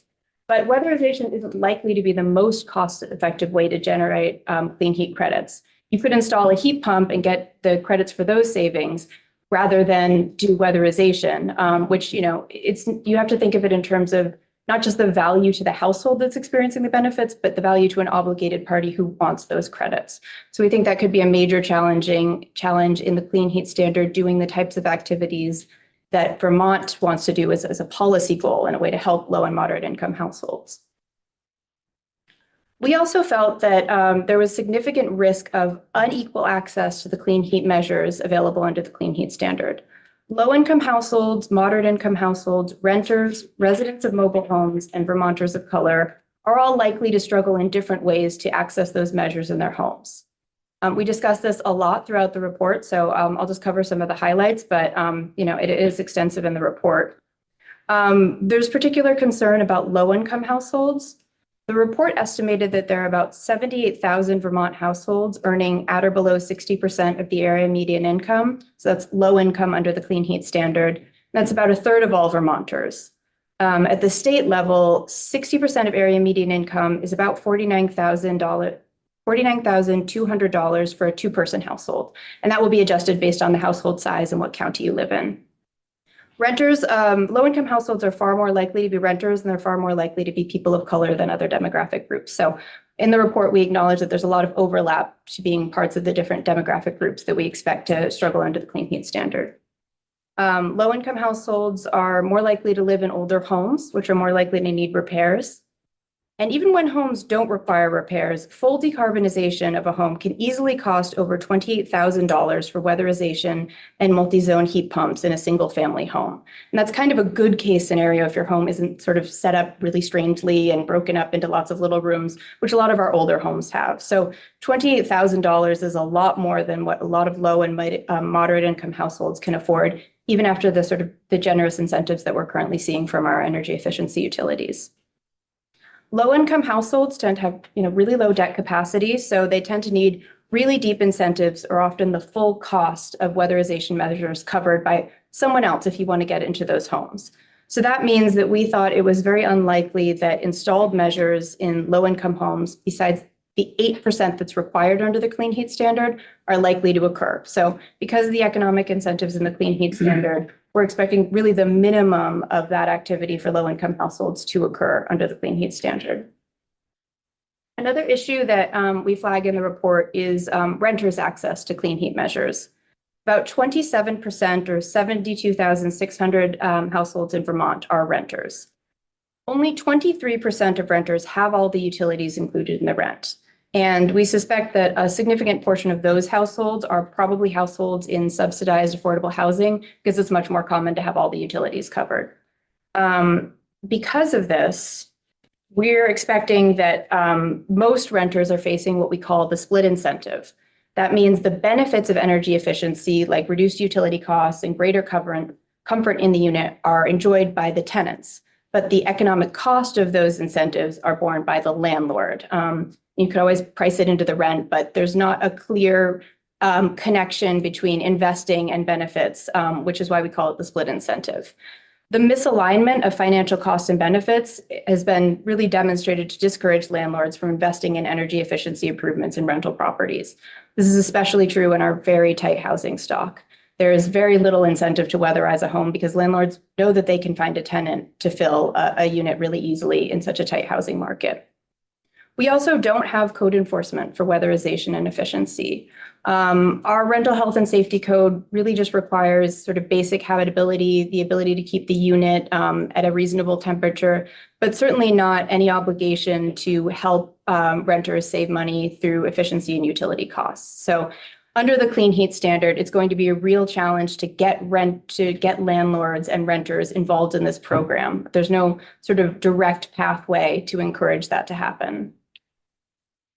Another issue of great concern for the EAG was manufactured or mobile homes. There are an estimated 20,000 mobile or manufactured homes statewide, which is about 6% of all the state's housing stock, and many of those are occupied by renters as well. Vermonters who live in manufactured homes are disproportionately lower income, and they often use kerosene for heating. Kerosene is one of the most expensive, price volatile, and carbon-intensive heating fuels, but residents rely on it because they have the tank in the building outside, and so you need a fuel that won't gel or start to freeze up when it gets cold. So that really has locked a lot of manufactured home residents into kerosene. So any impacts in kerosene are really going to be disproportionately felt by that group under the clean heat standard. Up to a quarter of the state's manufactured housing stock was built prior to 1979, And that was before minimum health and safety requirements for manufactured homes were established under HUD. We heard from the Weatherization Assistance Program and experts on the EAG with experience that many older manufactured homes face structural and technical limitations that make installing clean heat technologies like heat pumps challenging or impractical to install. They don't have basements. There's a real risk of pipes freezing if you don't do it correctly. And a lot of them have outdated electric systems. So it's an uphill battle doing weatherization in manufactured homes. And from what I understand, that expertise is heavily concentrated in the WAP program. There's not very many private contractors who are serving manufactured home residents because of that skill set and the fact that many of them are very low income. A lot of manufactured homes simply cannot support new investments. The EAG report used tax department data from a mobile home report that was made to the legislature to estimate that there are at least 4,600 mobile homes statewide with an assessed tax value of less than $10,000. That means that, based on the data we've already shared, the cost of, fully retrofitting those units exceeds the actual value of the unit itself, which makes it really unlikely that anyone is going to put, the cost to make these homes able to use less fossil fuels.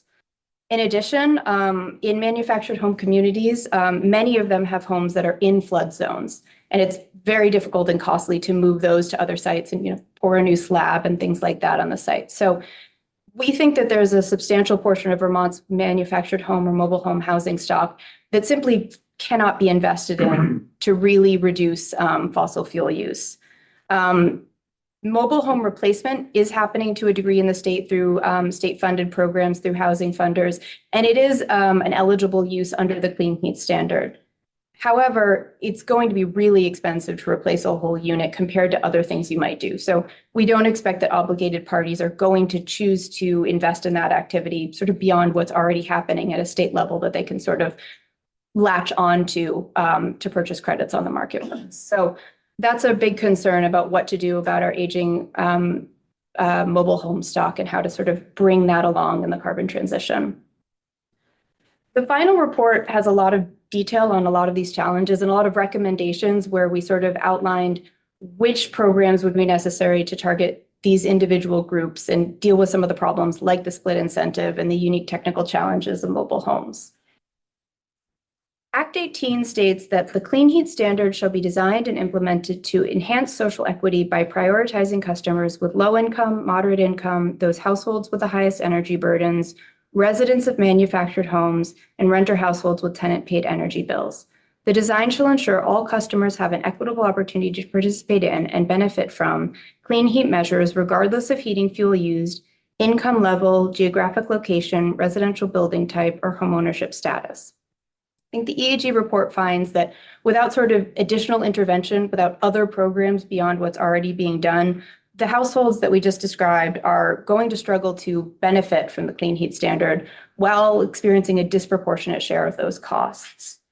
The EAG report found that sustained investments, substantial investments in companion programs will be necessary to ensure an equitable implementation of the Clean Heat Standard.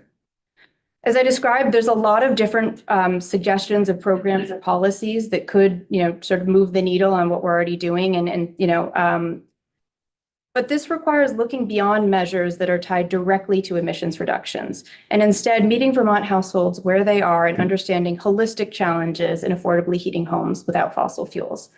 In particular, home repair funding and assistance in navigating the complex incentive systems we have are going to be essential to encouraging widespread adoption of clean heat technologies across demographic groups. The EAG felt that this really goes beyond what's in front of us in the Clean Heat Standard, and any programs that we have now and any subsequent suggestions that might be made in terms of how to deal with our Global Warming Solutions Act obligations are going to hit these walls where we have structural challenges to reaching our most vulnerable households and our lowest income households.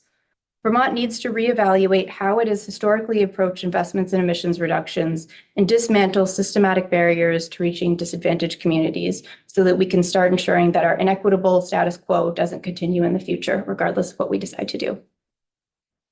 Thank you. Thank you. Any questions for Mia? Yes. Better.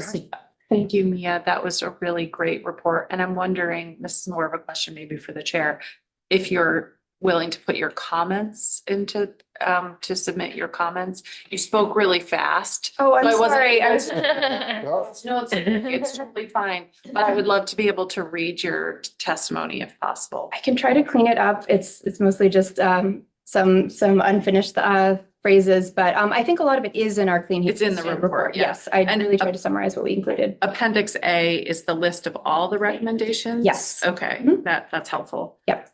But try your work. Thank you. Any other clarifying questions? No. Okay. Oh, yes, Representative Toy.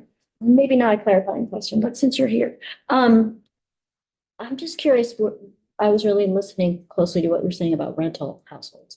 And I was wondering, with our new housing study and needs assessment and things like that, do we anticipate more renters going to be, more rentals are needed, obviously, because more people are going to need to become renters because housing affordability is a really issue for homeownership. So I'm just, do we have a sense of how much our rental inventory needs to expand in Vermont?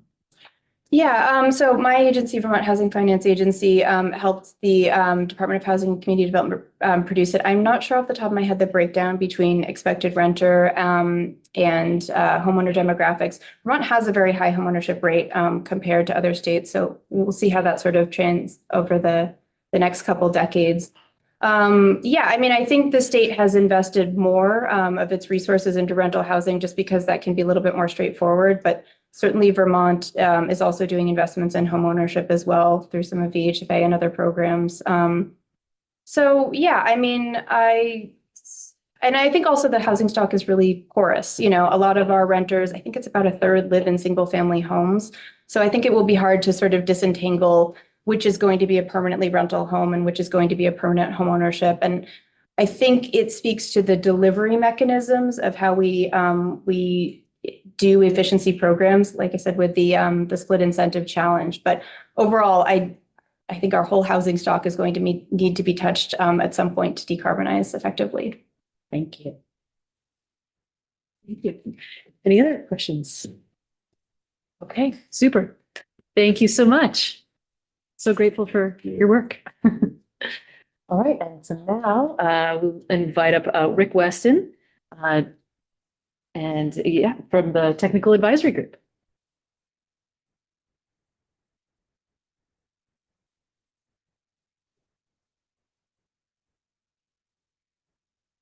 Good morning. And thank you for having me here. My name is Rick Weston, Frederick Weston, on the documents that you'll be reading. I am the chair of the Technical Advisory Group. It's a 15-member group like the Equity Advisory Group, created by statute. And it consists of a diverse membership of folks who are, well, I'll say it again, with diverse interests and deep experience and expertise in the matters that we were charged with. Here to take any of your questions. Happy to talk to you about what we've done. There is a report that's been submitted. It's attached to the PUC's report, which you just, as you heard from Ed, came out at 11 o'clock last night, which I've been speed reading while this discussion's been going on. The report that I wrote for that, for the PUC's report is a short report. It just tells you what we did, the things that we touched on, and it follows the statutory requirements that we had that defined our tasks. Happy to talk about any of those details, and I can touch on some of them here. On substance, I can't speak for the tag. The documents that we've written a number of them and submitted to the PUC, speak for themselves on specific technical matters associated with the design and implementation of the clean heat standard. I have my own observations on some of these matters. I'm happy to share them with you as a private citizen and one whose career has been dedicated to energy and environmental regulation and policy. And if I may, just take a moment to give you some of my background. For many of you, I have not yet had the honor of meeting. I am a former economist and hearing officer with the Vermont Public Service Board, what we used to call the PUC. In those roles, I was intimately involved in all of the PSB's major energy and telecommunications dockets between 1989 and 2000. At the end of 1999, I left the PSB to join a small organization called the Regulatory Assistance Project. At the time, there were 4 of us. Well, 5, actually. RAP had been established in 1992 to fulfill a unique role. It was funded by US EPA, US DOE, and private foundations. That role being to provide advisory service to energy and environmental policymakers and regulators around the country as states began to address the economic, environmental, and equity challenges that were and still are facing our network energy industries. This was a time we were coming right out of the nuclear crisis, the nuclear debacle, the high costs of nuclear facilities, and states, and Vermont was a leading one in this respect, states around the country were developing new public processes, planning and public processes to make long-term resource decisions that would meet the demand for energy services at least cost over the long run. And our statutes speak to that. And they are, in that respect, amongst the earliest adopted by states here in the United States, obviously, and have proven remarkably successful in driving cost-effective, environmentally sustainable energy resource decisions. I applaud the legislature for adopting those rules and regulations. When I joined RAP as a director at the end of 1999, there were, as I said, 5 of us in the organization. When I retired in September of 2023, there were over 40 of us deployed in regional programs around the world. For about 10 years, I ran our Asia programs, China and India. Spent a lot of time in Asia. I also worked extensively in the US and Europe. I've written extensively and spoken extensively on environmental and economic matters in the electric sector. Among them, many of the things that you'll be hearing about from your colleagues at the Public Utilities Commission and at the Department of Public Service. Rate making, rate design, long-term planning, performance-based regulation, and market design for meeting electricity needs. I had the, pleasure, honor of participating in the design and development of, among other things, output-based emission standards for small-scale generation facilities. We developed a model rule that was adopted in whole or part 7 states, the Regional Greenhouse Gas Initiative, power sector emissions trading programs in China, and some revised rules of electricity system operations. I say this all by way of just saying, letting you know how lucky I feel I've been in my career to have had the wide range of experiences and to have learned the things that I've been able to learn and work with people that are dedicated to making sure that our energy systems, as I say, meet demand for energy service at least cost over the long term and with the least in the way of environmental damages. And I just also note that I was the co-author of 3 reports at least, one in 2008, another in 2011, and the last one in 2019, that made recommendations, proposed approaches for addressing thermal efficiency in Vermont. I have an attachment to the issue, I guess. Okay. The purpose of the tag is set out in statute. There are 12 tasks given to the tag. 10 of them are listed in one section, 2 others in other sections. You'll see I've identified those in the report that's attached to the PUC's report. They have to do with indeed technical issues.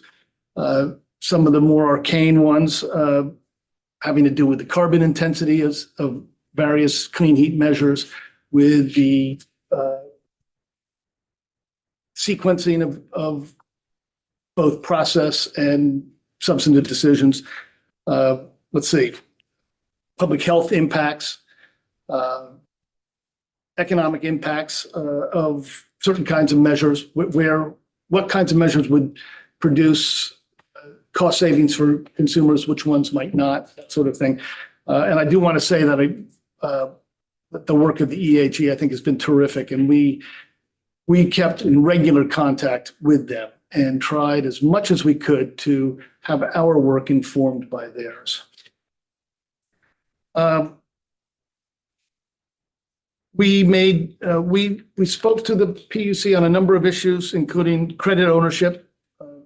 Chair McNamara talked about that. Advanced wood heat, the definition of advanced wood heat that we thought should work for the clean heat standard. Again, carbon intensities of wood measures and others. And as I said, public health considerations. That, in fact, was our most recent action, was identifying where we think there are public health benefits and negative impacts from various clean heat measures. And what it really calls for is more work on this, because there is, in certain cases, an absence of scientific research on some of these measures, in particular cordwood stoves. EPA is working on that. We also engaged directly with the consultants for the PUC and the Department of Public Service. The PUC's consultant Opinion Dynamics, was tasked with developing the technical reference manual, which would be the basis for the acquisition of measures and determination of the value by obligated parties. So that's where all the mechanics really lie. And with the Department of Public Services consultant, NV5, who performed what you've heard of as the potential study. What is the potential for achievement? We engaged, as I say, directly and extensively with both of those consultants. And it's in those discussions, perhaps, that the collective expertise of the TAG was perhaps put to its highest use. We gave them extensive feedback on several iterations of the TRM, the Technical Resource Manual, and on the potential study. And I think that I know for a fact that those discussions led to adjustments, modifications, revisions of their work that I believe improved it. Now, TAG members and the consultants didn't always see eye to eye. That wasn't, of course, necessary. It was in that discussion that progress was made. It was true as well of the TAG members ourselves. As you can imagine, we often did not see eye to eye. But that's neither surprising nor proof of failure. As I say, it's this clash of ideas, the dialectic out of which some good work really emerged. And that, of course, is the process that you engage in on a daily basis. For my own part, I think that we were successful in this regard. We did not get as far as perhaps we'd wanted on certain issues, among them the carbon intensities of bio and renewable fuels and advanced wood heat. But absent changes in the law, the TAG's work doesn't end with the submission of the PUC's report, checkback report today in the draft rule. The process for the TAG and for the clean heat standard as a whole is meant to be iterative and open-ended. And as the state gains experience with the clean heat standard and we learn more about how clean heat measures actually reduce emissions, I have every reason to think that we can continue to provide the input and advice to the PUC as it develops useful, important, I really want to emphasize, input and advice to the PUC as it develops and implements an effective, and I want to emphasize this, and least cost thermal emissions program. I can't emphasize this enough. The legislature has set targets through the Global Warming Solutions Act for reductions in emissions. The question that you're facing and that the PUC is facing and we as a society as a whole face is how to meet those targets at least cost, with least economic disruption, and in fact, with as much economic benefit as possible for the citizenry, the homes and businesses of Vermont. So this is a least cost question over the long term. How do we do this best? And it's in that discussion that I think that's where we need to focus. And I look forward, if I can, in helping you work through those concerns. If I can make some general observations about where we stand and where I think we can go. Vermonters spend roughly $1 billion a year on fossil heat, and most of that money goes out of state. The goal of the Affordable Heat Act, I think our shared objective, is to lower the cost of heating for Vermonters. I really want to emphasize this, as I just said, and that means least cost over the long term. What we know from experience and repeated analysis is that the best way to lower heating costs for Vermonters happens also to be the one that minimizes GHG emissions. This is true of end-use efficiency in the electric and natural gas sectors. It's true of renewables and demand flexibility. And the analytics tell us that it's true of clean heat measures. That doesn't mean it's going to be easy and that there aren't challenges, but the long-term view is, in my view, economically positive.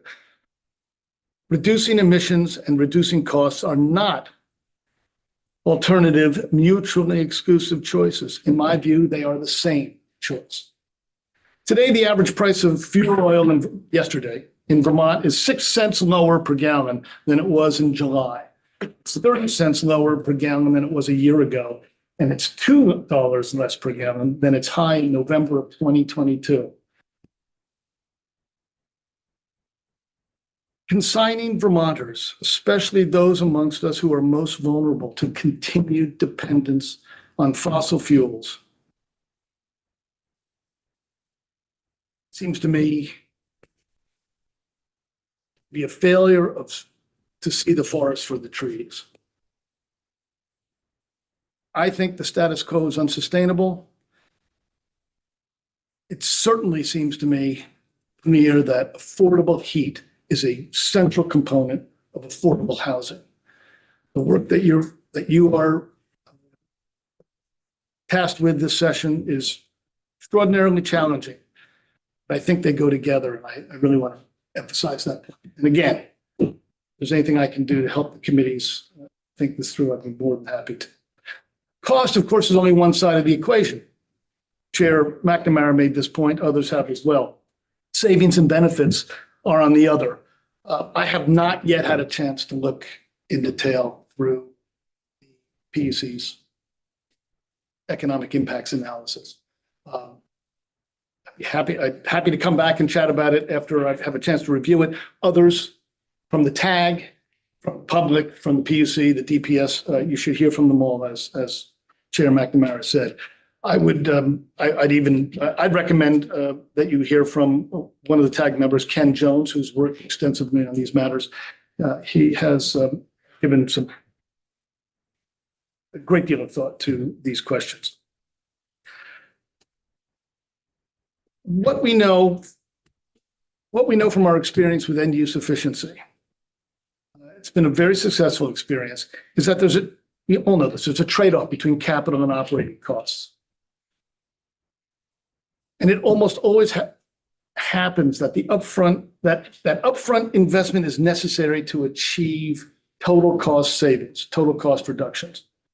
Okay, that exceed. I'm not saying this properly. Let me say it again. Upfront investment is necessary to achieve cost savings, total cost savings that exceed and often greatly exceed total costs, benefits that exceed costs. We don't do it with that. That's the reason we do it, right? Is to minimize cost. And it's almost always the case that we do this through upfront capital investment. And that's, of course, one of the challenges associated with the Clean Heat Standard. And then there, of course, are co-benefits associated with the work. The chief amongst them are potential public health benefits from improved building envelopes and improved heating systems. That said, I acknowledge that there is uncertainty. There are, after all, few facts about the future. The cost assessments that have been done for the Clean Heat Standard vary significantly. One of the things that I know you will be considering, and I think it's quite sensible, is that, and in effect, Chair McNamara referred to this, it's entirely reasonable to consider a near-term cost cap for the program. Okay. Chair McNamara talked about setting credit prices, administrative. This has been a recommendation of a number of members of TAG, that starting with a known amount and then engineering your budgets and your savings estimates from that makes a good deal of sense, certainly to start. Okay, just a couple more thoughts, if I may. I want to talk a little bit about the notion of performance standards. The Clean Heat Standard is a performance standard. Okay, the purpose is to obviously achieve a desired public policy goals at total lowest cost. Again, I can't emphasize that enough, which it does by giving obligated parties flexibility in how to meet the obligations. Okay. That flexibility gives obligated parties an opportunity to achieve their goals more cheaply, more inexpensively than they might otherwise. And in fact, in certain cases, to make money from doing so, to be rewarded for superior performance. So I would encourage you, anytime you think about targets and goals and objectives, to frame them in a way that give the obligated entities that opportunity. It's in that incentive that creative, innovative solutions to problems emerge.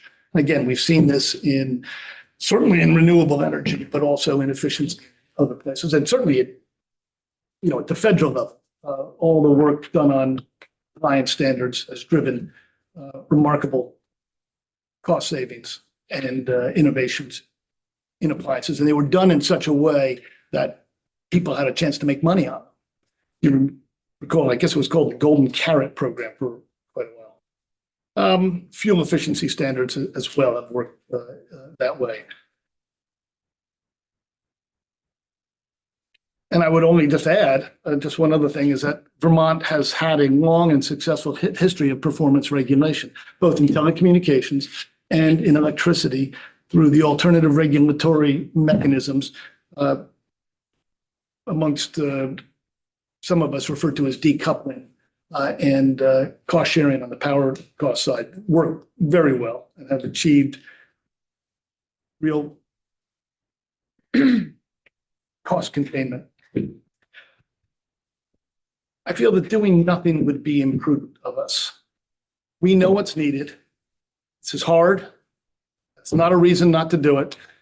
In fact, that's the reason to do it. In fact, other jurisdictions, cities, Boulder, Colorado, states, you heard Massachusetts, New York, Maryland are all moving in this direction. The Netherlands are all taking action. The longer we wait, the more difficult this is going to be and the more costly it's going to become. We need to start. We can start modestly, but we need to start. I really encourage you to move in that direction. And a well-designed clean heat standard or thermal sector program can do this. So with that, I can stop here. I've got some points I could make about where some tweaks might be made. I'm happy to take your questions or as you see fit. I certainly would be happy to come back at a later date when you're rolling up your sleeves and thinking about what needs to happen to chime in, but I've got some preliminary thoughts now if you'd like. Well, let's see if there are any questions at this point. Did you have something? One other. Go for it, yeah. One other thing, I failed to do what I needed to do, which is, I really need to commend the work of the technical advisory group. These folks dedicated many professional and personal hours to the work. They engaged in it with enthusiasm, respect, intellectual rigor, and a real belief that smart, well-designed public policy is critical to meeting the goals that the state has set for itself. And while we, as I say, we didn't always agree, we made, I think, some really important progress. I hope we were able to help the PUC as it struggled with some of these issues. But the folks on the TAG were terrific, and I just can't speak highly enough of them, nor can I speak highly enough of the facilitator who ran the program for us. I mentioned that in the report. Thank you. Any questions for Rick? Okay. Great. Yes. Nobody else is going to ask. Yeah, Rev Campbell, go ahead. I'm interested in recommendations you might make that you didn't get into. Just a couple of quick points. I've said one, no delay, start right away. We've got to move. It may make sense to smooth the curve. 2030 targets are looming right ahead of us, and they're pretty ambitious.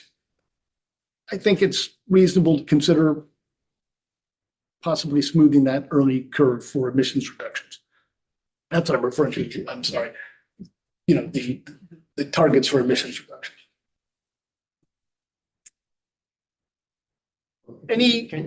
Smooth the curve means reduce the targets in the early years. That's, I know that's controversial, but I'm trying to be practical. I think it's going to be very difficult to meet those targets. I think there's by 2030, say. By 2030. Okay. And I think that there might be some smoothing that can be done. Okay, I just wanted to understand. No, thank you. I haven't given it much more thought than that at this point. Any program that's intended to remove a bad or mitigate a bad, in this case emissions, will be most effective if the producer of that bad pays for it. So polluter pays, that's the expression. Polluter pays, and that's how this is designed, that the parties who are responsible for emissions are the ones who are obligated to take action to reduce them. I think you have heard some good points. You'll hear them from Matt Cota. You've heard them already from Chair McNamara about simplifying who the obligated parties should be. I agree with those. I like the idea of certainly in the early years setting a price. Might be called an alternative compliance mechanism, but set a cap on the program, but do it in a way that, again, allows the obligated parties opportunities to find cheaper ways to meet the goal. Okay, so that means they need to have skin in the game. They still need to have the obligation on them, as opposed to merely paying a fee and walking away and not having any obligation to do anything. No, you want them to have skin in the game. I think they want to have skin in the game because, again, you know, there are actors out there who may find ways to perform very well and, in fact, can make money by doing so, by helping others meet their obligations. That's the idea of these things. So you want them to have that incentive. Let's see.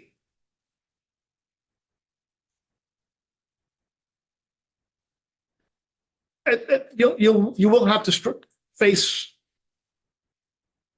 contend with your targets. Targets increase. The targets increase. The obligations necessarily increase. So they're going to have to be escalators in the program. And that will very likely include escalators on the price cap that is set. I was deeply involved in the design and development and creation of Efficiency Vermont when I was with the Public Service Board.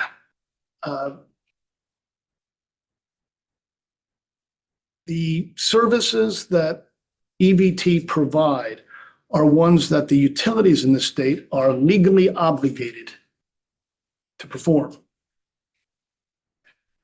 Efficiency investments are part of a least cost plan for meeting demand for energy service. Under our statutes, 218D, if I can remember, it's been a while, one of them, there's a least cost planning and performance statute that requires the utilities to do this work. We found that for a number of reasons, it made more sense in Vermont to move that work to a separate entity. This, I think, was innovative. It's been copied around the country and around the world, in other parts of the world. It makes a lot of sense. It's a mission-driven, single-purpose utility in that sense. But what it's doing is it's performing a service that the utilities are themselves obligated to perform. And that means it's part of the cost of service of utilities and part of the regulated service. And it's all within the requirements of Title 30. And as I say, the cost of service of regulated utilities. Funds raised for a thermal efficiency program don't come out of the same logic necessarily. And we're talking about unregulated companies. I would encourage you to think about if you're going to put a fee on dollars per gallon, some kind of fee on fuel oil, fossil fuels, to fund parts of this program. Again, let me just go back. For those obligated parties who find a cheaper way to do it, they would have reductions in that fee that they would have to pay. I mean, that makes sense. I get that. You might want to think about how best to do that. I'm not sure you want to put that through appropriations every year. I'm going beyond my remit and my knowledge, but that'll be a challenge. It seems to me, is managing that fee. But other than that, I'll stop there and happily come back and chat at another time. We have a couple of questions. Did I go too far? Sorry, yes, Rep. Snre, go ahead. Sure. Great, thanks, Rick. This is great. I have a question.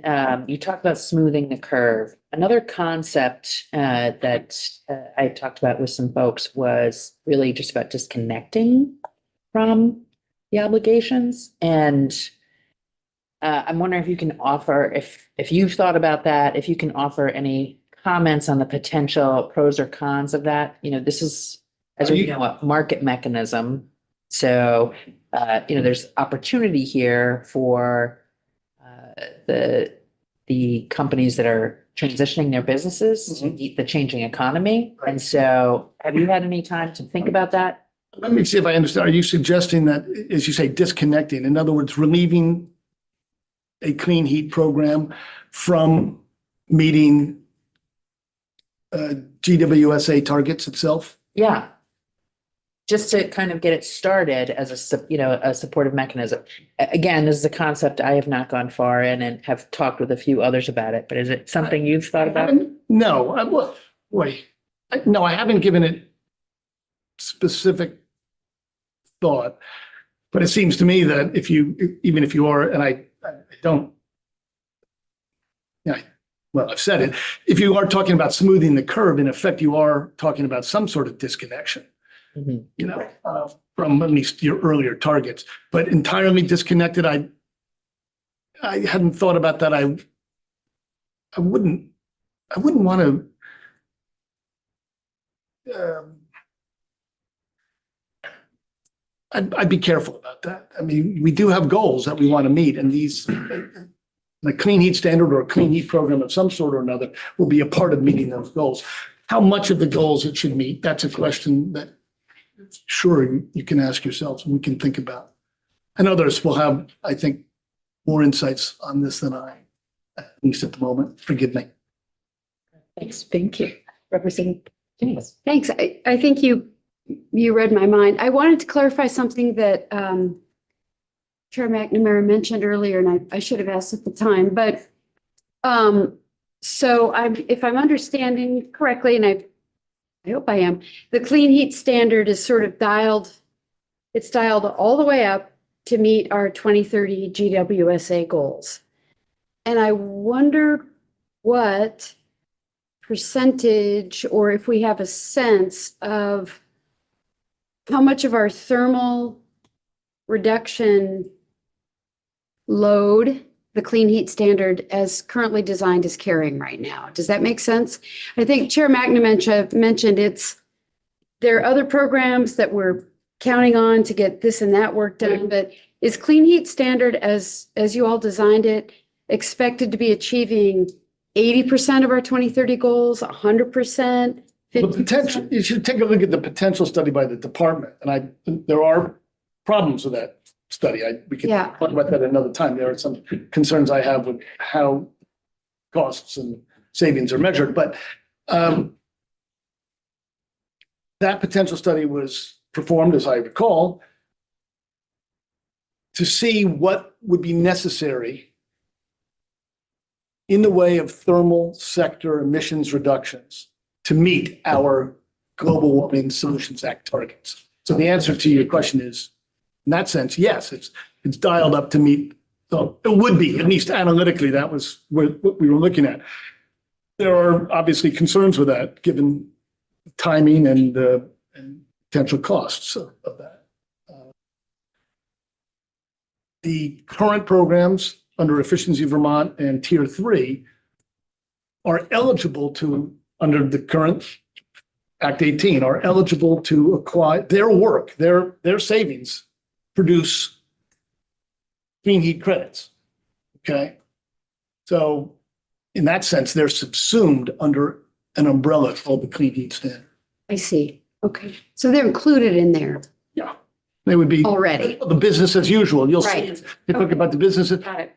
So the way, as I just very quickly took a look at the PUC's economic study, they've got business as usual, what's expected under the current programs, and what in addition needs to happen.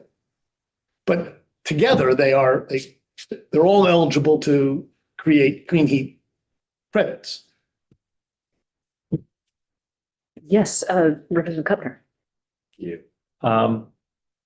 One of my big concerns as we talk about all this is that the process of transitioning homes is going to take a long time. And as we heard, low and middle income homes are likely to be last. There are people who will be buying heating oil for the next 15 years, maybe the next 20 years, for a long period of time.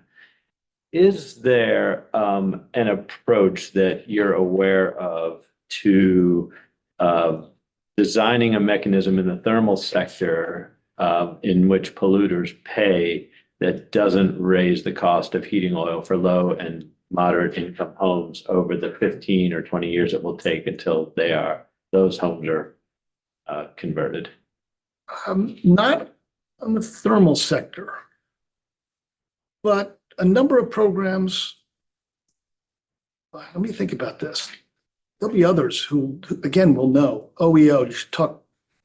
They may have some thoughts about this, but I'm trying to recall now actually programs that we had in the telecommunications side that were that there were income eligibility or ineligibility required. In other words, you didn't have to pay certain fees as a consequence of.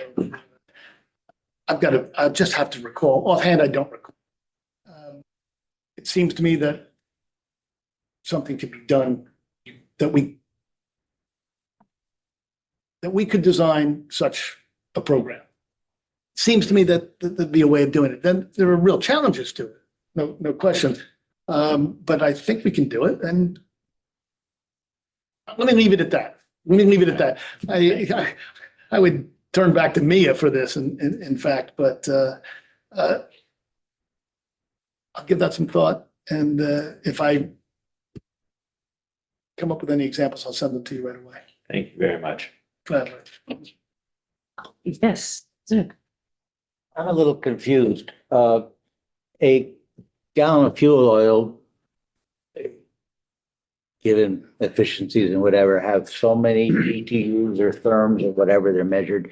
And how does this energy that's being displaced by not selling or using fossil fuels get equated to the demand on the electric structure if we're looking per se as a one-on-one? Well, if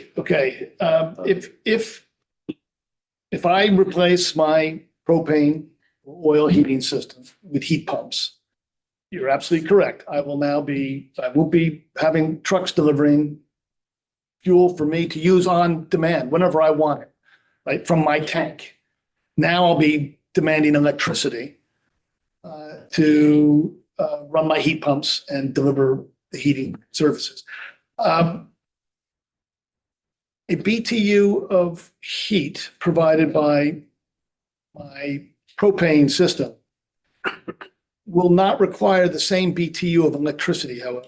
And the reason it does is because I'm not converting when I demand electricity to run my heat pump, I'm not converting that electricity into heat. I'm moving heat from outside the house into the house. And that coefficient of performance, as it's called, is actually, it's a multiple of the BTUs. So in that sense, I'm using fewer BTUs from the electric system than I would be from fuel oil or propane or whatever. The question that I think you might be getting at, if I can anticipate, is how do we manage our electric system? How do we invest? How do we think about resource needs and distribution and transmission system investment in light of an increased load on the system to meet heating? That's an important question and challenging one, but one that we can do. Yeah, I think Did I misunderstand? No, I intended my question not to be, I misspoke on the BTU per BTU. I think there's the efficiency has to be in that calculation somewhere. It's just not a straight guns and butter. And Yeah, right. I may have asked it that way, but I didn't intend to.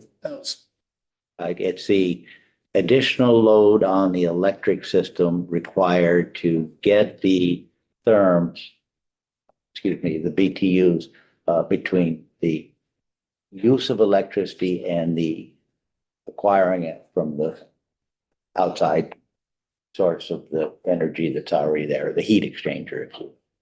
Right, there will be, forgive me again, if I'm misunderstanding, there will absolutely be an increase in electrical needs for the system.